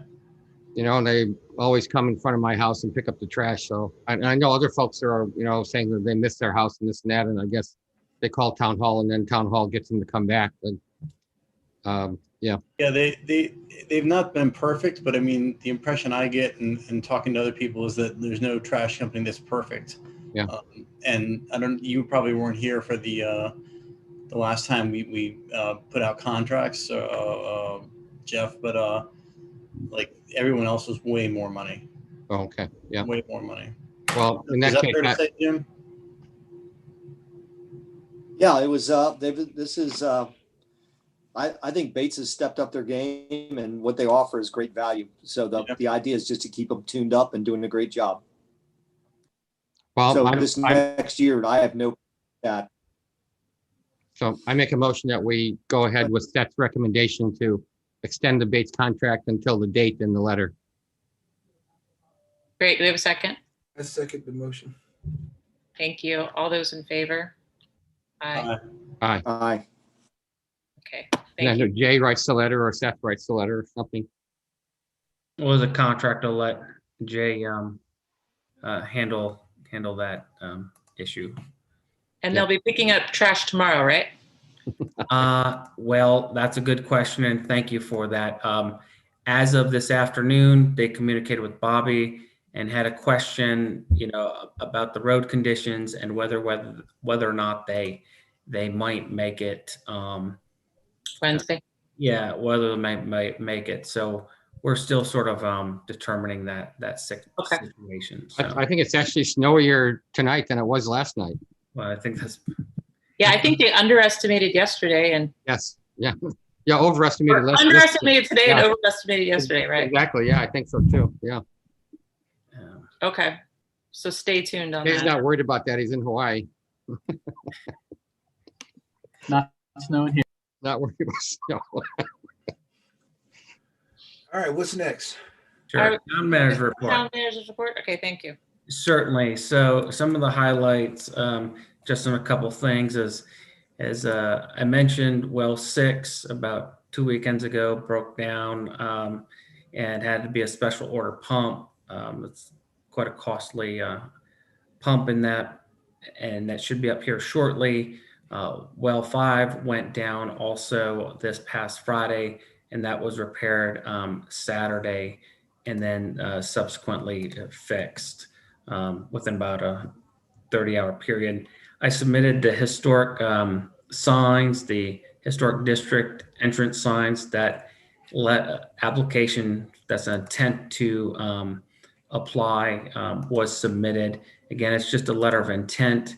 If they say your application, crosses that threshold, then we'll ask for more information for a full submittal for the actual signage grant, and that'll be submitted on as well. Let's see. A street light grant was submitted to try and figure out how to address that issue, as I communicated to you as well. The street lights are sort of a tough nugget to try and get to LED just because of the Potomac Edison standards. And I communicated that to you in writing.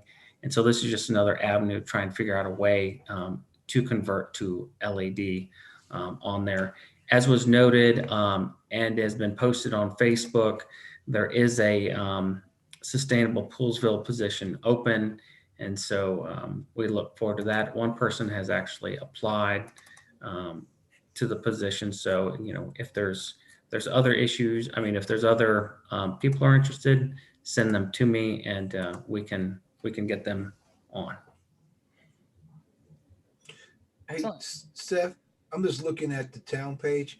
Are we able to just update that then with the vacancy for fair access and then create the vacancy for sustainable Poolsville? Yes. I thought fair access had been addressed, but we can address that tomorrow. Yeah, just need to update the page. I'm just looking at it now. Okay, well, I'll take a look. All right, thank you.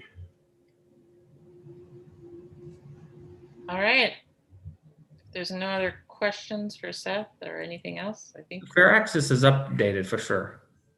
No, it says that when you go onto the page, I'm looking at it right now, and it says that vacancies currently there is one vacancy on the Fair Access Committee. And You're talking about the Facebook page feed. No, I'm not. I'm talking about the Poolsville government page, the town. Yeah, it's under news. Where you at? If you go to our town page, not our Facebook page, but our state Yep, town page. Yep. Go to committees, commissions, and boards, and then scroll down. It says make a difference, and it gives you all the committees. Oh, I see. Yeah, you're talking about there. I went to the Facebook. Yeah. Okay. Yeah. I think I thought I saw it on Facebook, but just if we could update those two, Mm-hmm. yeah, whoever's manning the page, if they could do that sooner than later, that'd be good. All right, unless we have anything else, I think we covered everything. Did we set a date for the closed session? No, we're gonna do that by email. Okay. Yeah, we'll shoot out some dates via Okay. Yeah. So I'll make a motion. We adjourn. I second the motion. Third. all those in favor. Thank you. Aye. All right. Thank you. All right, thanks, Seth.